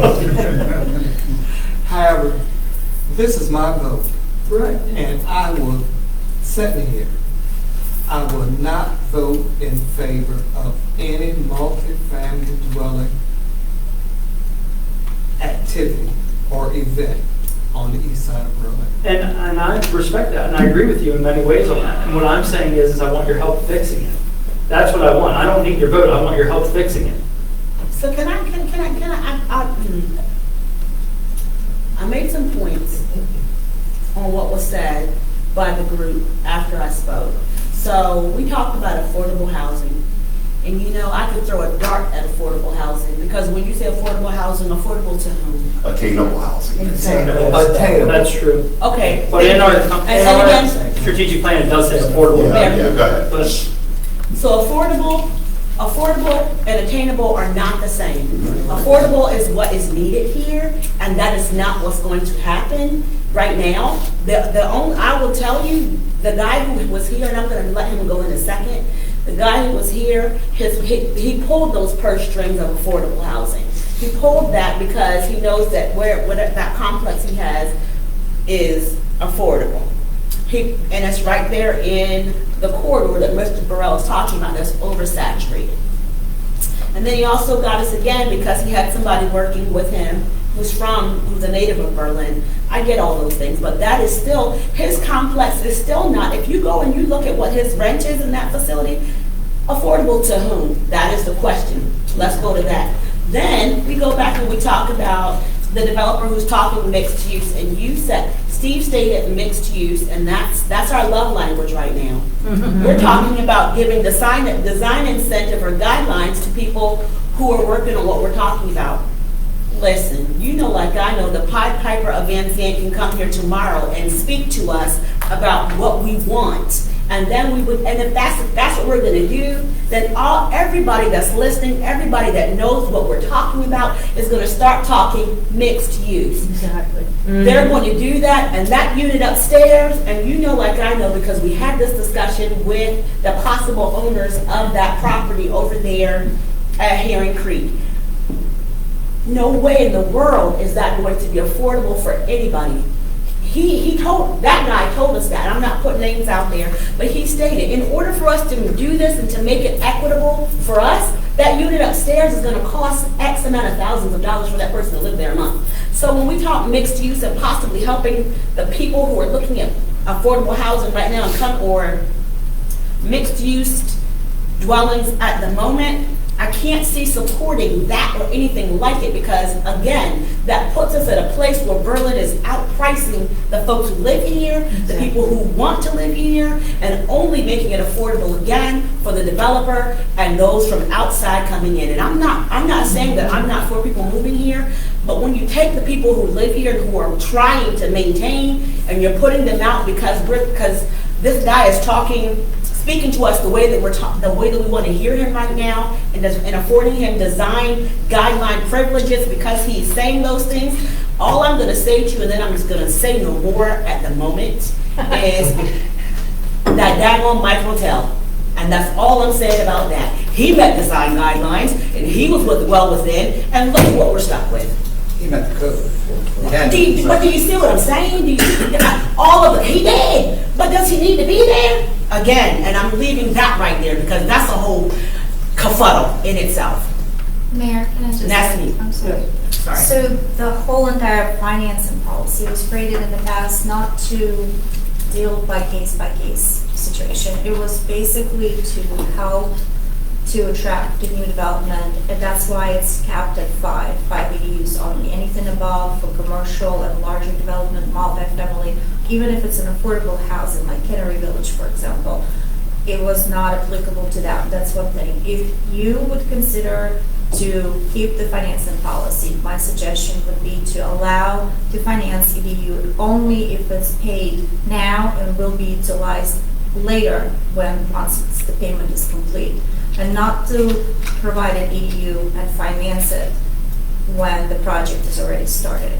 So we have to think of infrastructure, wastewater and water facility. The EDU created is not to help developers, but to collect the revenue to accommodate the connection, the water and the sewer treatment. So whether it's a multi-family or affordable or any commercial, the EDU is created to recover the cost of what it costs to connect to the water and sewer and carry the capital projects and repair after all, or pay the debt that is acquired in the past. So it doesn't really matter what project. The EDU specifics is what is it for. So let me, okay, so let me just digest that. What you're offering, or whatever, your thought idea is to... My thought idea is either do not EDU finance it at all, just cancel the whole thing. Okay. Anybody who will need an EDU has to pay for it. Or if you would choose to finance an EDU, if I'm coming to the town today and I say I want one EDU, but my project will not start, I will not connect, and I will not utilize the services of wastewater and water facilities till I pay that in full. Good. Yes. So you're saying like an infill lot, someone who's paying a Instead of paying the ready-to-serve fee, ready to they serve, can they can just purchase make an payments EDU. on their EDU Make over payments on time. EDUs. That's what You're giving them the Yes. choice between, Ready-to-serve fee or pay your EDU now, 10% deposit on EDU, finance, once you finance, period is closed, you pay it in full, then you can apply for the permit to build or connect or So whatever. the financing is only applicable to the planning stages.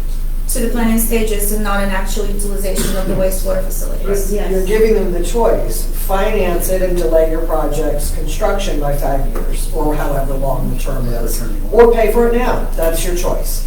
But I also would cap it at the amount. I would not agree to finance 100 EDUs. No. That's- And Plus, the in terms tracking of- side of that is going to be a nightmare for a large volume EDU. Well, 5 or less is manageable, but more than that is going to be a tracking nightmare for staff. And speaking to cost of developing affordability, if you have someone coming in with a project that requires 50 EDUs, they can finance their 5 elsewhere. Right. So I have two more questions. And we'll open it up to... Yeah, I just have, just so I'm clear. So you're giving them the option of paying for it up front, which is what people do who don't finance, or pay over time, and what happens? That's what's the difference? You between can't policy? utilize, You you're can't not telling us utilize pay it. in full. And we're It would almost be as if you went in and started paying for a car, but they don't let you Right, drive it don't off have the it. lot until you But don't want it. it would be smarter to just put the money in, like, I ask for a savings account. Well, and part of what we It's tell an interest, people but- with purchasing EDUs, even people who know they're not gonna try to start construction until several years have passed, we tell them that if you buy your EDU today, you get it at today's dollars. We don't know what we're gonna charge next year, or 5 or 10 years from now. So it is an advantage to people to buy those EDUs now, even though they know they aren't gonna start construction for several years. But they could technically lock in the ready to serve. Yes. You So it does can the same request thing an for 30 EDU, you bucks. can request and pay the fixed fee every month until you're ready to purchase an EDU. Yes, it is what is it right now is in place is ready to serve fee. Getting the tea leaves here on everybody, I've got at least a majority of abolishing the 2017. Well, I have a question about that. Okay. For Dave Gaskell. Should the body decide to abolish this resolution from 2017, are the folks who are currently paying because of the resolution, are they grandfathered in? Yes. Okay. Yes, you will not cancel those. There's only, what, 3 of them to it? Right now, there's only 3, 1 or 2 of them are very near being One's done 4 cents. anyway. Yeah, one of them's 4 cents. One's 4 cents. Yeah. So You may not see that 4 cents. So is that, I mean, I do want to hear the take from the folks that are here that wish to speak, but is that accurate that I'm seeing, at least, I've got Councilmember Nichols as a no, I've got Councilmember Orris as a no, I've got Councilmember Vice President Burrell as a no. Steve, it sounds like you're open to kicking this policy out, but let's try to rewrite something else. I think we're all on the same vibe here, right? Which And I would strongly suggest that you do have, if you are going to consider financing at all, you have a policy in place. Because otherwise, at the staff level, we can't stop people from coming and asking you. And that puts you in a position.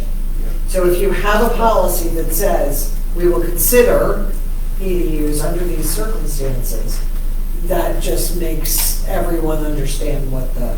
And I'm not going to tell you how to make your motion, but I would ask that if you make a motion to abolish Resolution 2017-01, that it come with a message to the mayor and staff that we are not accepting the financing of EDUs. We are working on a new policy, and when that becomes active, we will entertain those types of things that meet the new policy. Even as it's worded now, you can deny an application. Yeah. You're not required to approve it. Correct? No, no, absolutely not. And Absolutely not. They don't have to accept it. right on. Well, okay. I look at it this way. If the policy gets revoked, someone comes in and says, you know, I want to ask the mayor and council to finance my EDU. Mr. Mayor, you decide what goes on the agenda. You can just say no. Right, but I want to... Because we're not going to finance your EDU. Right. And that's what I'm asking, is that if we take the resolution 2017-01 off the table, I want to be under the understanding, and I think I am, by the body, that we are not entertaining those. I will not be putting them on the agenda until we have a new policy. And I just want us all to be on the same page with that. And when would we discuss revising the policy? I'd be open What to, Natalie suggested. I would be open to entertaining any and all ideas. You do some homework on what you think is a good policy, send it to us, we'll try and meld it into something that can be a draft. We will then look at that together, then we'll send it back and we'll come back with a final version. So it can be as quickly as June or July, depending on what research we get back from everybody else. I do want to open it up to the public, because I think Gabe's getting a little tired. Go ahead. Just name and street name. Dave Rowe, Purnell. Hi. I got a question. Suppose I come to get EDUs, or someone like me. How would you treat me? Like the big boys? Or you would treat me like reality? That's the question. Reality is, Shanika, Council, you have been in business, haven't you? For a long time, And yes. you know how hard it is to stay in business, too, don't you, darling? I definitely do. Consider that. But at the same time, I also know when I need to fold, I need to fold. And honestly, my take on that is, if I'm coming to the table and this is the route I plan on taking, I better darn well be prepared for what's at the table. And I will tell you, if we're talking about my own personal business, outside of the one that my husband and I run, when I knew that it wasn't going to work, I shut it down. But let me say this. Are you there to represent us minorities, or are you there to represent who? Brother Dean, I feel you too. I understand, but we're not going to survive, my brother and sister, if we don't make some concessions for us. You're not making any concessions for us. We can't pay. We need, you know our culture. You know it. Consider it, please. Consider it, please.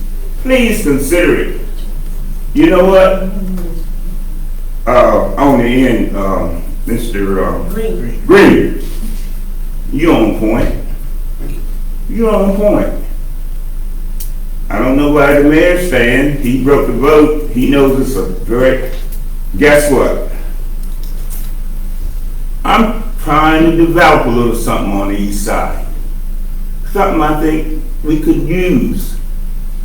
And I would need some EDUs. And now you're telling me I got to come in with the big boys.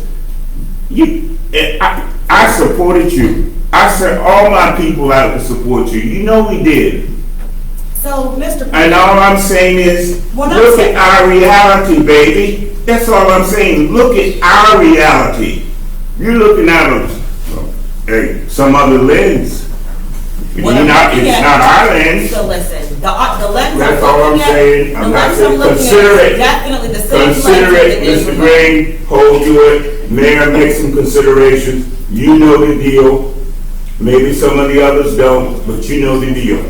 Gabe, as what you're developing is at what you have on your plan is a multifamily unit. No. Well, I was just going to say I would be against. Well, I'm going to say something about multifamily. You know, whatever we can do, we got plenty. When you look at the east side, consider the west side, we got plenty of land. We got almost twice as much bare land as they do in town. Now, what we going to do with it? Here's what I got to do. Number one, you got to consider the political side of it. If we don't continue to grow the east side, we ain't gonna have nobody sitting up there like you all. Because that's one of the things that we have to continue to grow the population. To some degree, we can't say affordable housing right now is at zero. You can't find nothing around across this way under $300,000 to $400,000. Right in Flower Street, there's a house right now for $365,000 on your block. $85,000. Well, whatever it is. But who can afford it? You're telling me, man, you don't, something's wrong. I'm telling you, Gabe, what I'm telling you is that I'm not in favor of multifamily dwellings. Well, that's good. I mean, that's your opinion. Yes, but are you representing the people or are you representing yourself? I'm representing the people that elected me. Well, and sometimes, Gable, sometimes you have to make decisions based on what you feel is in the best interest of those you represent. Have you been talking to the people? All the time. I ain't heard nobody say nothing All about the time. I talk all the I got time people to the right people there in in my the community telling me All they need the time. housing. They do need housing. I'm not going to go toe for toe with you today, but they do need housing. Yes, but they do need housing. the moment that you allow what we're talking about as possible housing options, that throws them completely out of the game. They won't be able to afford what we're allowing when people come sit at this table and say, can I please get an EDU exception or whatever you're calling it, because you know what I mean when I'm talking at the moment.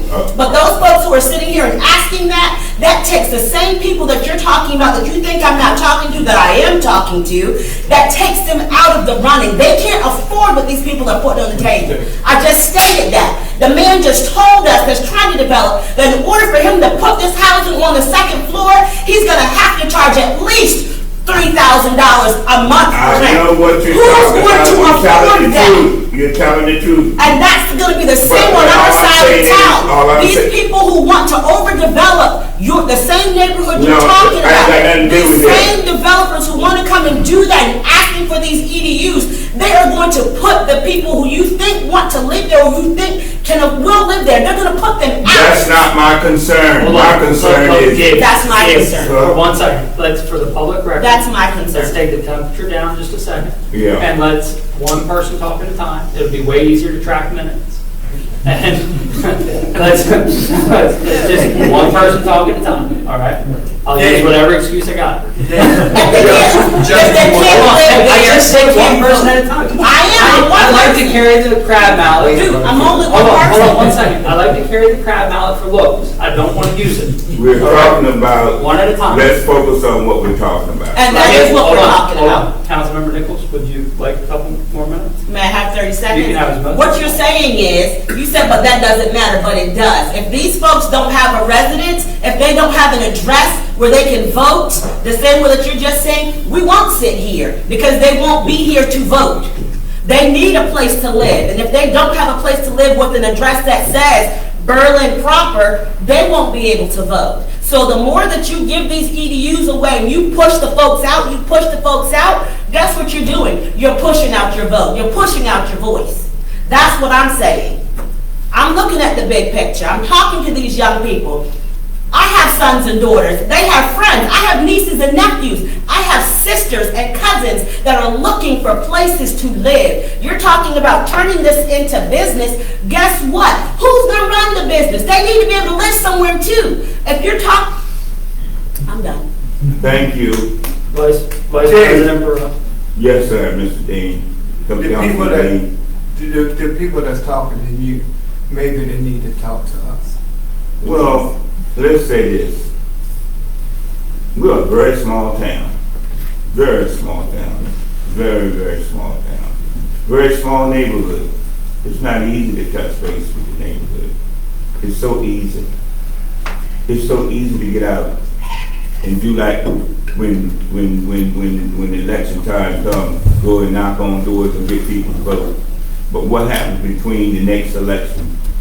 When you get elected in the next election, you've got to understand, follow up what people need. The people in Flower Street, a lot of the people, young people, are pretty much have an attitude. Now, we've done some good things over there. The best thing was done when you started. We improved the park, you improved the basketball court, and guess what? That helps the community. We have days that are nice. That brings about community spirit. But we got to get down. We got to get down to back to where I want to get you. Giving people an opportunity to pay for EDUs on time. I can't afford it. I can't afford to bring $100,000 in here and drop it on it. And you know that. Anybody pretty much of color can. We like to be in the game too. We like to offer some things to the community. You know, I've been in this community a long time. I've invested in Berlin. One of the very few. And take a heavy hit. But I'm still trying to bring improvements. And now you say, you forget about us.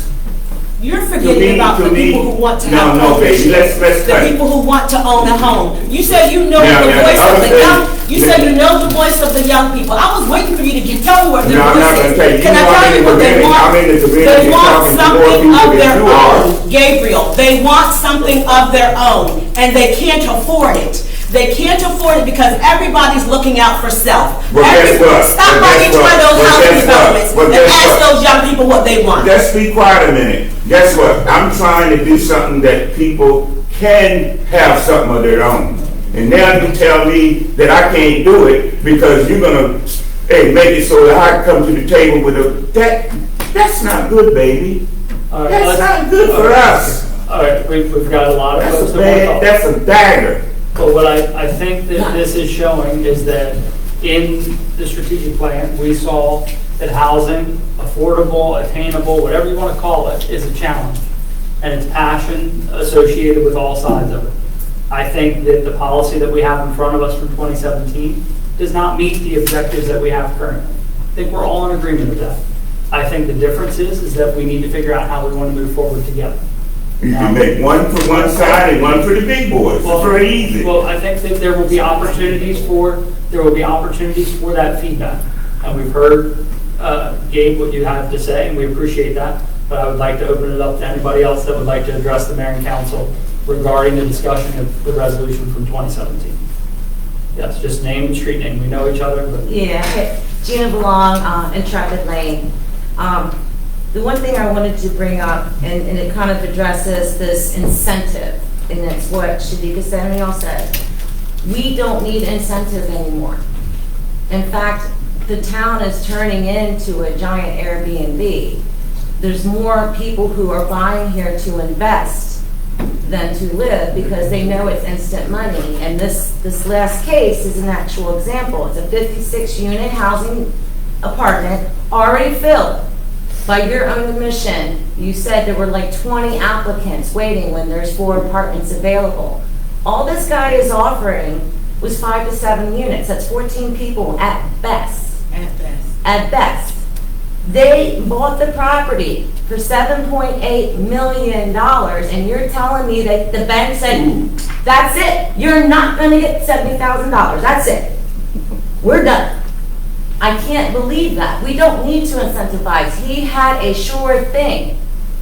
But we are going to gain him another $7,500 to $9,000 a month in rent. They gross currently over $1 million a year with their rent, and that was only making all the apartments at $1,500. Some of them are $1,800. Some of them are close to Thank you. 500, for real, the ones with the And that's where my point is. We don't need to incentivize, and that was the perfect example of what this town has continually done. If you want to help a resident who's going to lay roots here and raise their family here like we did, then yeah, I can see helping you, but we are not in the financial game. I, as a taxpayer, am really annoyed that we did not obtain $66,750 in the get-go. We could have put that in our reserves. That could have gone to the sewer. But now we're going to give this guy an interest-free, it's not financing. You gave him the EDUs, he's going to use them, he's going to get his rent money, and yet we're not going to see something for 5 years. Even credit cards don't do this.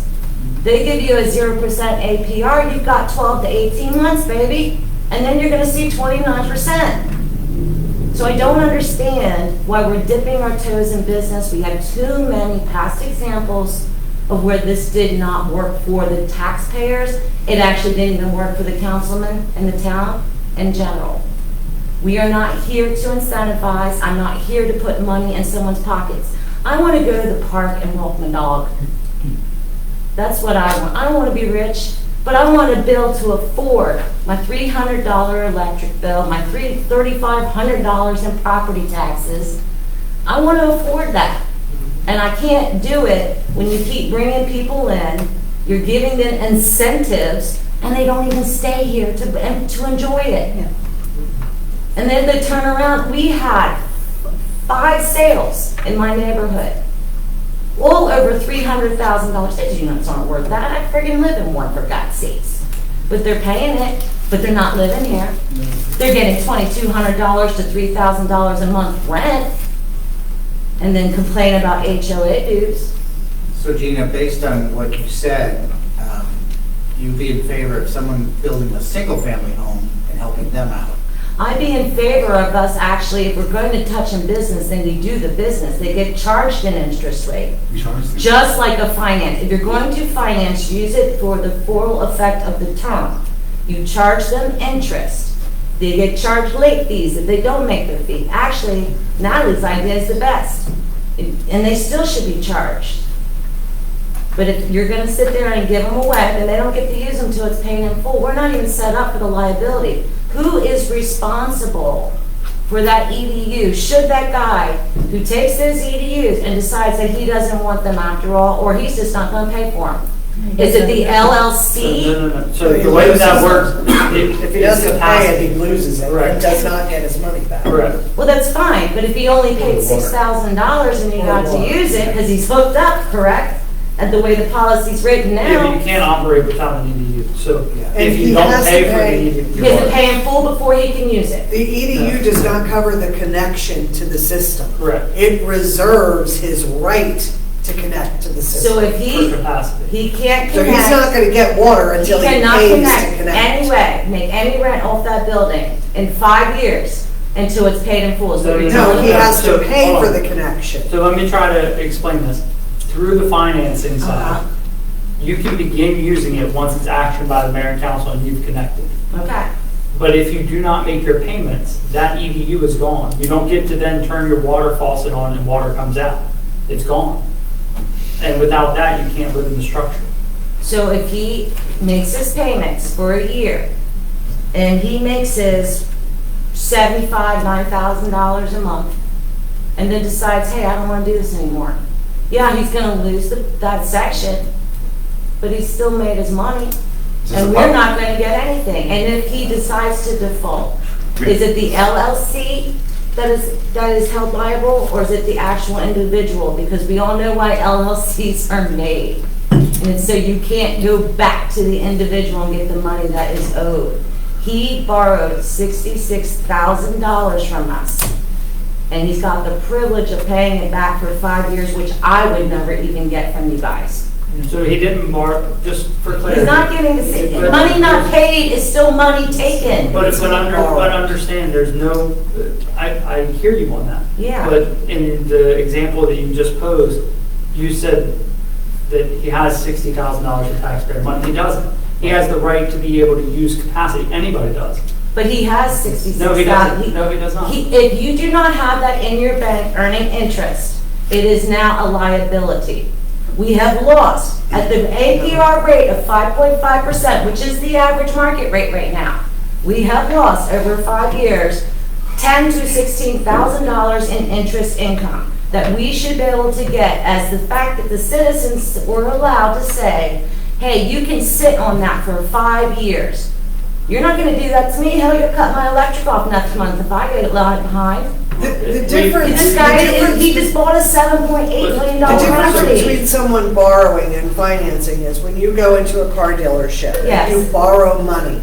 Your bank writes the car dealership a check. Correct. But in this case, the town has not laid any money out for this EDU. No, I We realize are what you're allowing him to saying. pay over time. We also cannot charge commercial interest rates. Which means that by the code itself, we shouldn't be financing anything.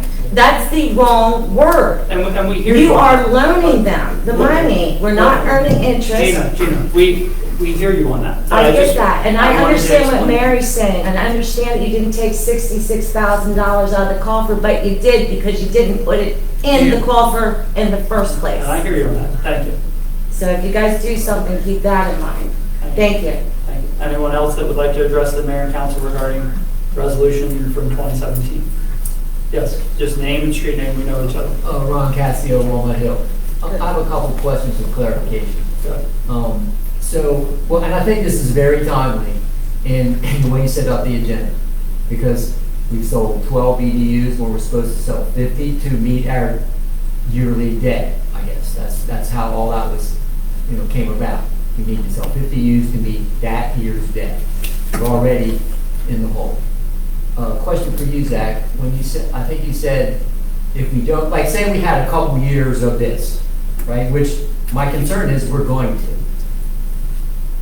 If we have a couple years, 4 or 5 years of selling that many EDUs, we're going to have to raise the new value, the cost of EDUs to cover that back.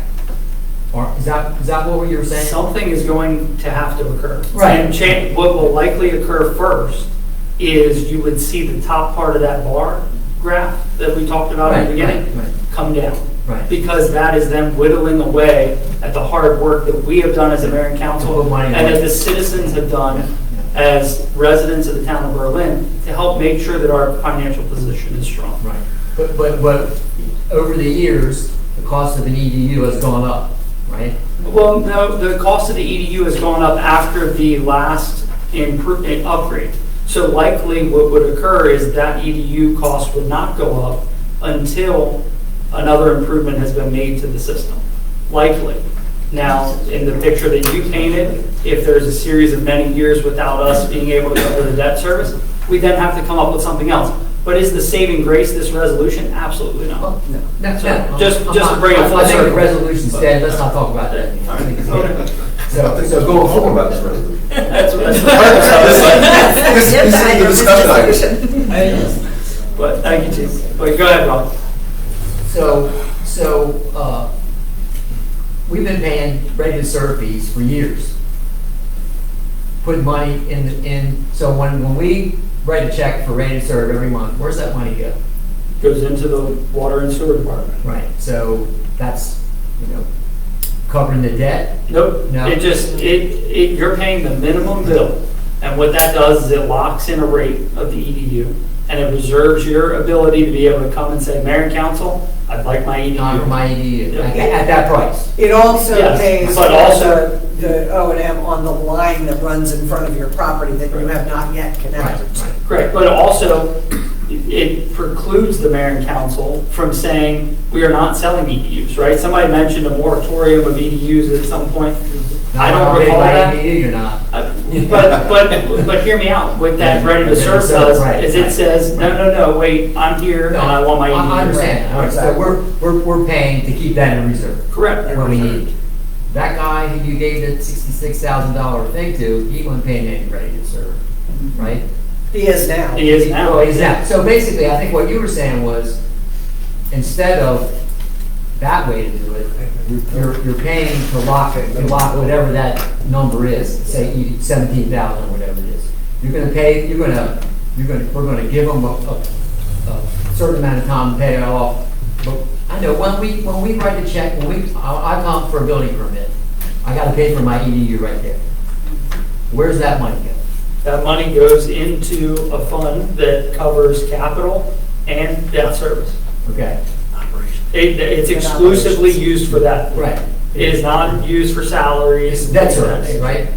What's that? It's used, part of it is debt service. Debt service, Right. and EDU covers capital projects, future capital projects, or finance. Right, right. That's It's helpful to pay off. very specific, Right. yes.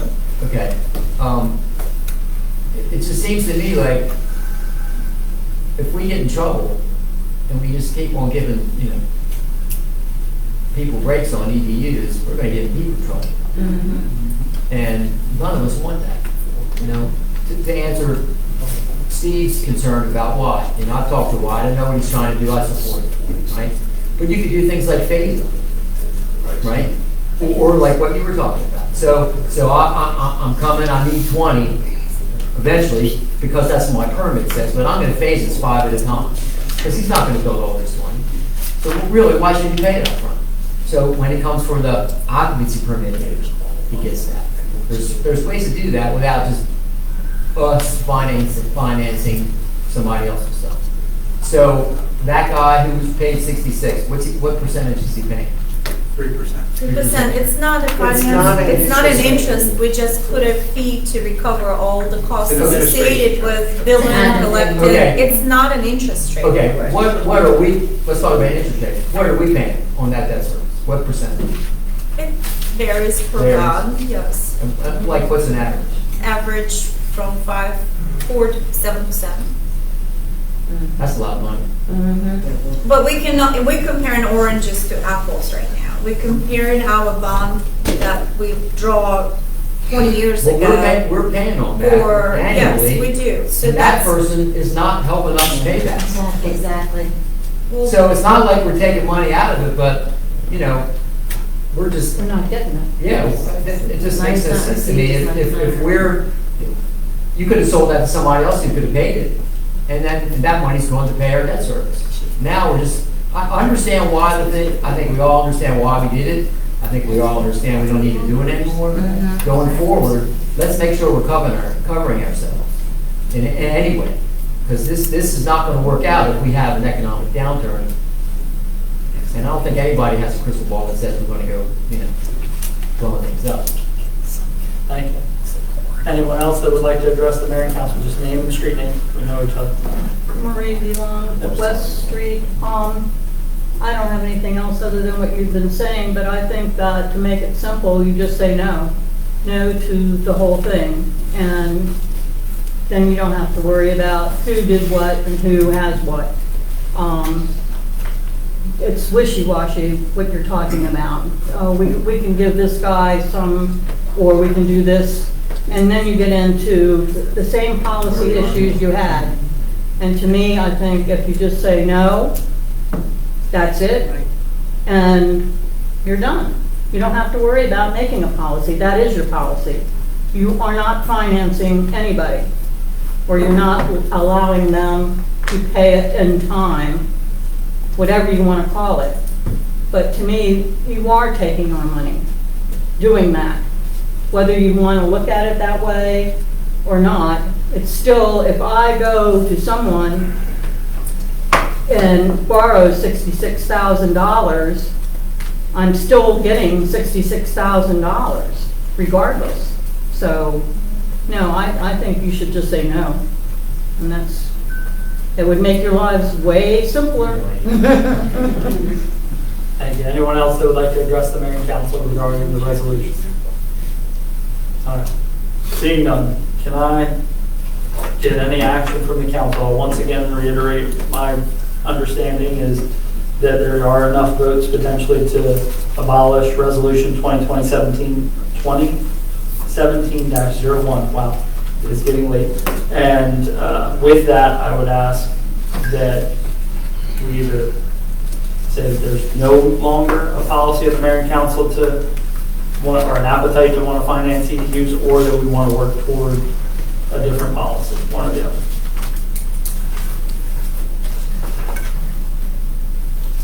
Dave, can they rescind the resolution without formal,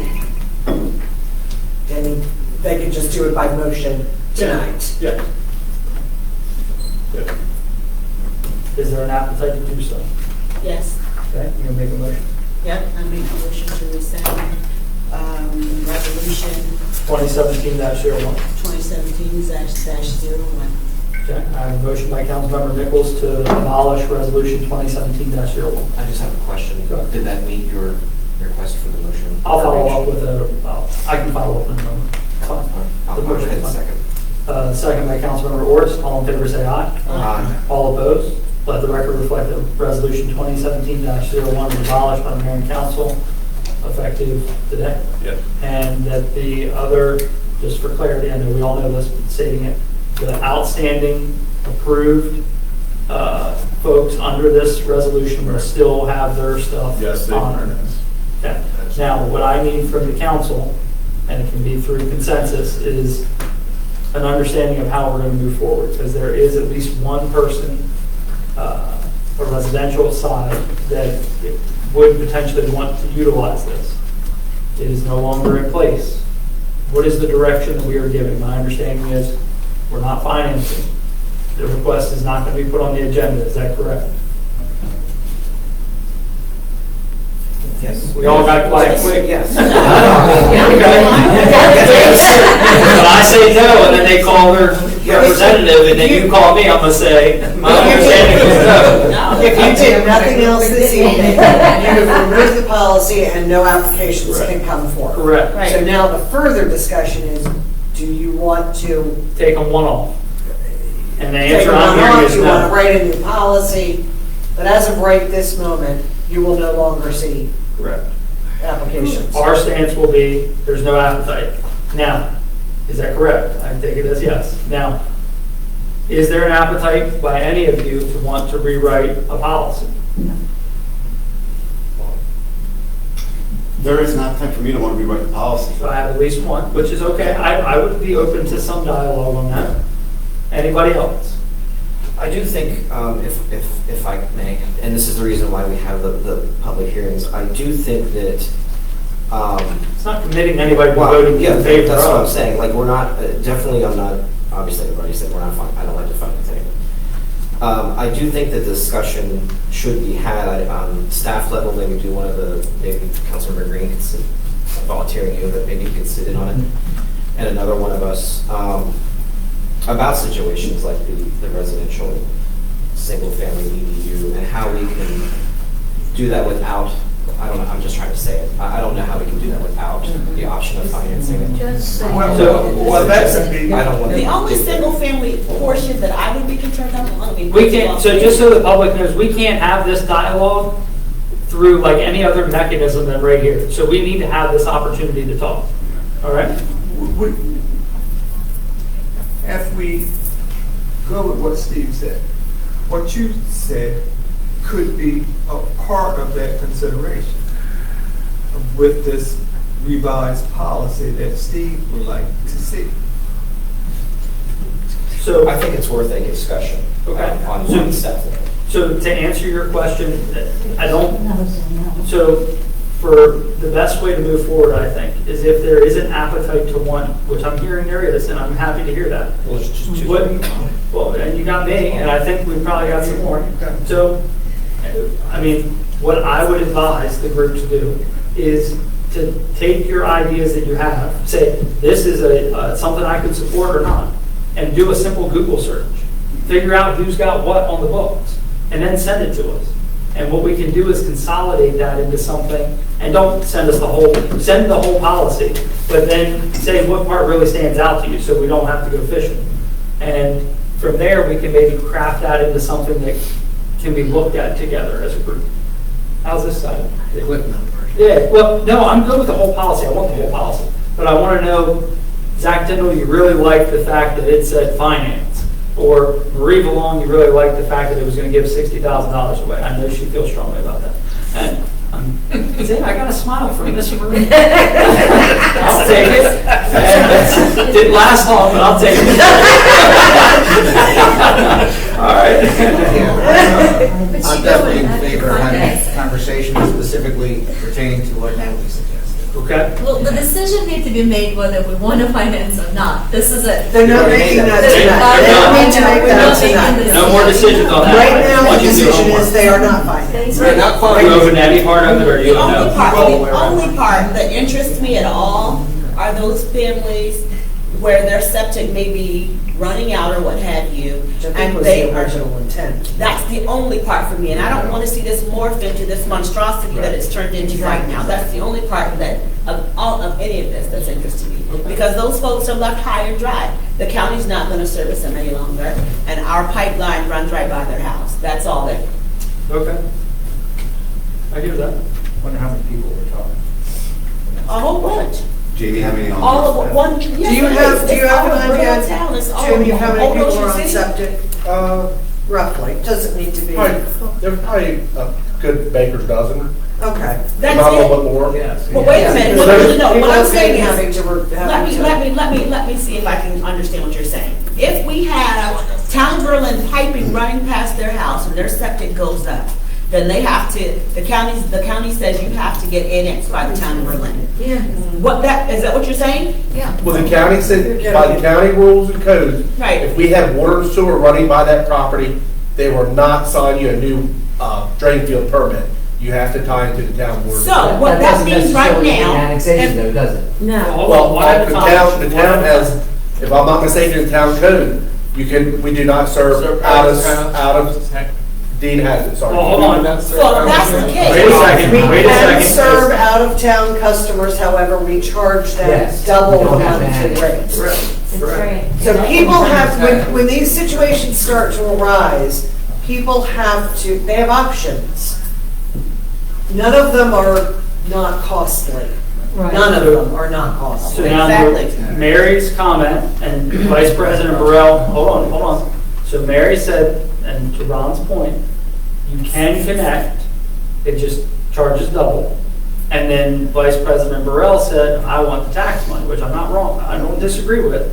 However, you have to understand that when you annex, you then provide services. Correct. Versus connecting the pipe and doubling the fee and costs is just a business transaction, really. And I will caveat what I said with this. I am not swearing that the code doesn't say they have to be annexed. But I think that's the case. Well, I'm not saying I want to annex them, but I don't want to see them without water. And I know No, for a nobody fact does. that means a few different neighborhoods that have water running past their house, that if their septics or whatever it is break down, then that would mean then.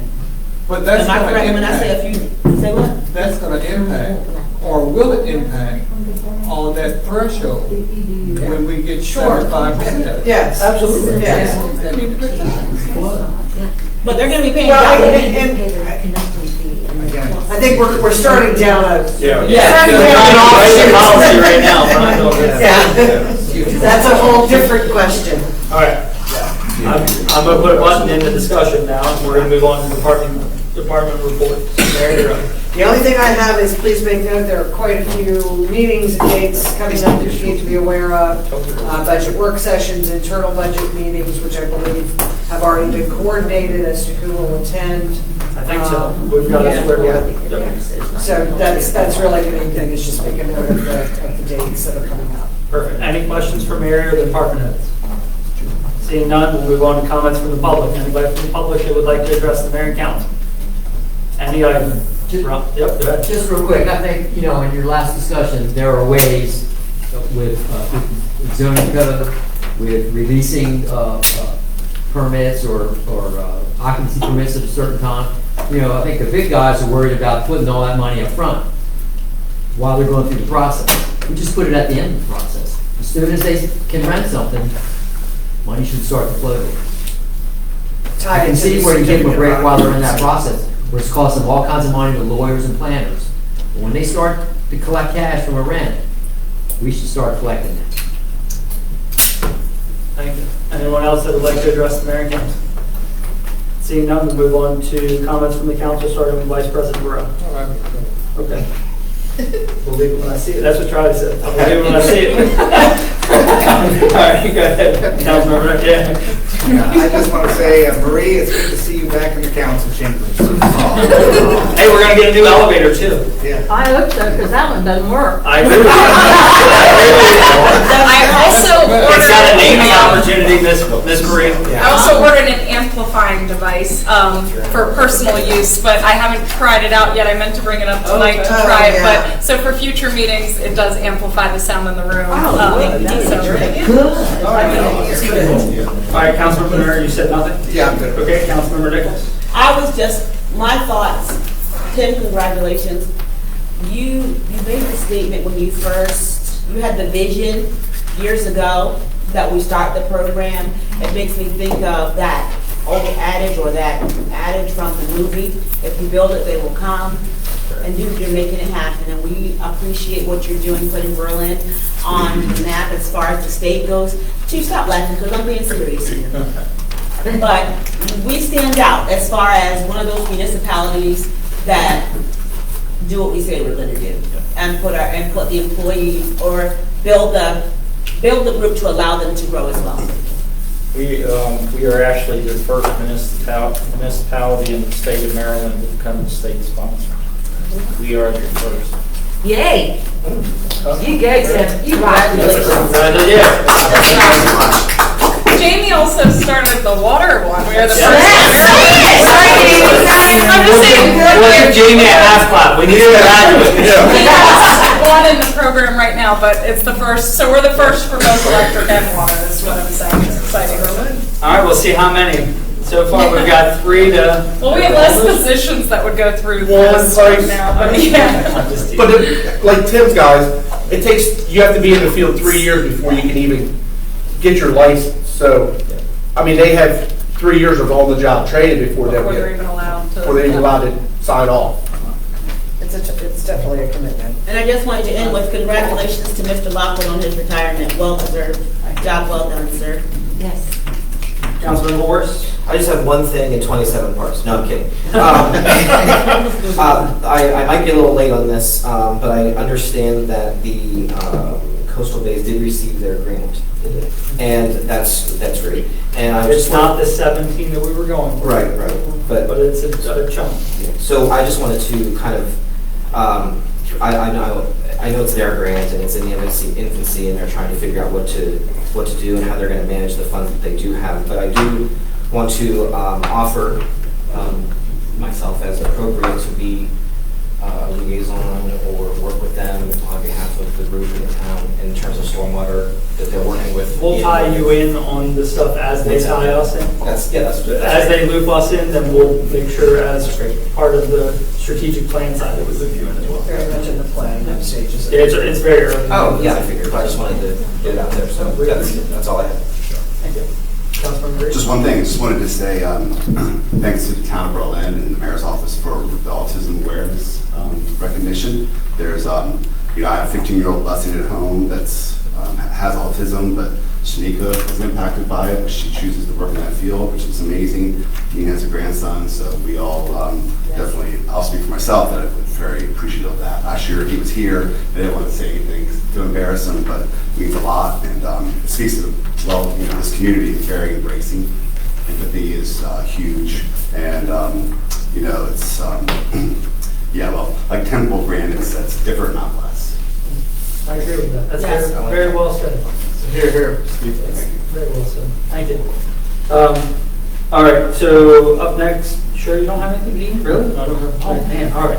Thank you, man. What's that? No, I got it this time. I made my notes.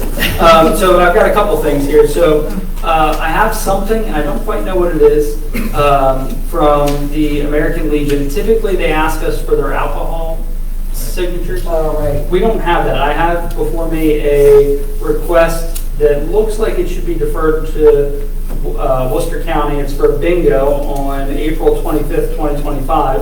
When they reached out, they said that they had dropped it off, and I said just drop it off at customer service. I thought it was alcohol for them. We don't really know what to do with it. So I can sign these sometimes if it requires action by us. I wanted to make all of you aware that I'm not going to wait until the 14th of April. If it is an alcohol-related event, I'm going to sign that. Typically, I don't do it without council This is approval. 1, 2, 3? It's for 1, 2, 3, yes. And it's for the Ladies Auxiliary. We're going to do a little bit more diligence on this, but I wanted you to be aware. Usually it's just their special Sunday permits, I think, that they bring. It's for bingo. It's for bingo. It doesn't look like the normal ones. That's not us. So we're going to do a little diligence on it, but if it requires action, we're going to help them out. Just want to let you know. All right, up next.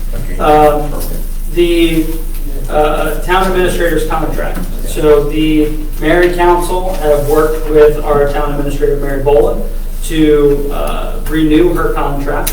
Was set to expire in April. March 31st. Oh, well, jeez, April.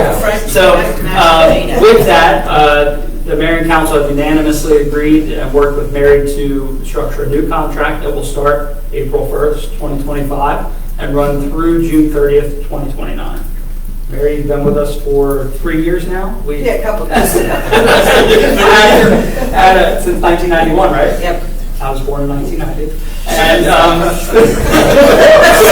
Mary's been here for a couple days. But Mary, I cannot say enough how grateful I am that you took the position several years ago. It's been amazing to work with you. Our department heads have enjoyed working with you as well as all the staff. And I really appreciate it. So thank you again for agreeing to the terms and working for the town of Berlin for another several years. Okay, Jack. Mutual. Jack, let's go. We will swear Mary in per the town code on the next meeting, April 14th. So thank you.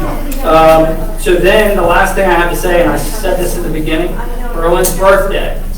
It's right around the corner. Yep, 30th plus a couple. Oh, you meant the date. I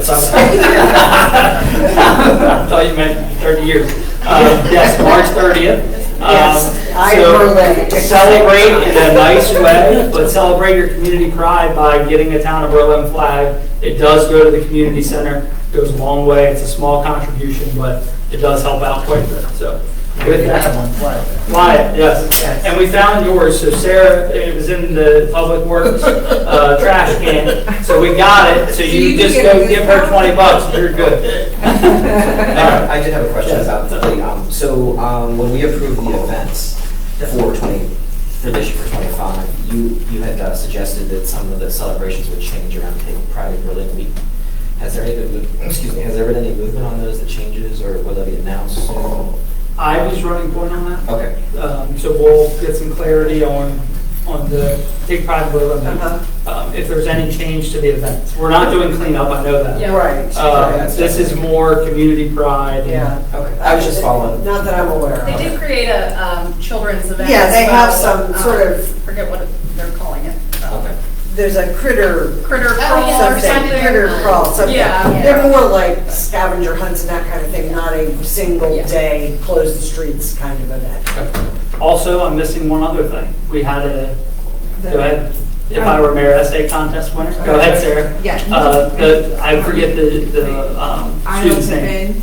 Isla Pippin. Yep. I've been from Worcester Preparatory School. I think we have like a 5-year winning streak, maybe more, of Berlin sending a winner to the If I Were Mayor contest hosted by the Maryland Municipal League, and she'll have the opportunity to travel with Mayor Zach and meet the governor and the other district winners in April 25th. And then come here, read the essay, we'll celebrate, and it'll be a good time. The mayor for the day. Mayor for the day. And I think we talked about leading the I would Christmas really parade, like too. I would really like our winner to lead Sarah came and up. work Yep. with you all to lead the Christmas parade. I think that would be a great honor. It'd be fun.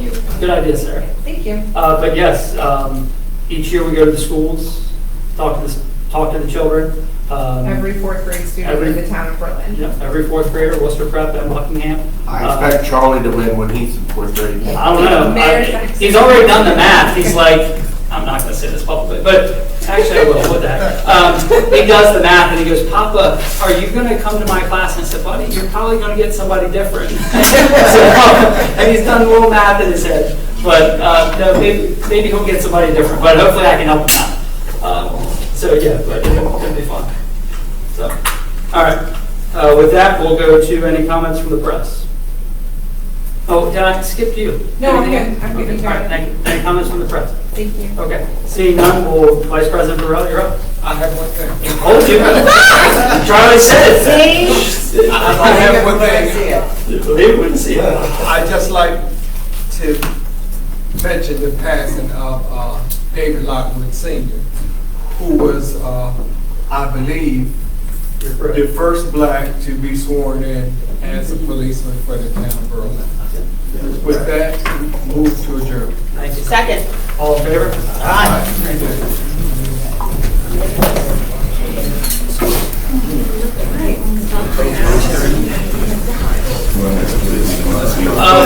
Emily?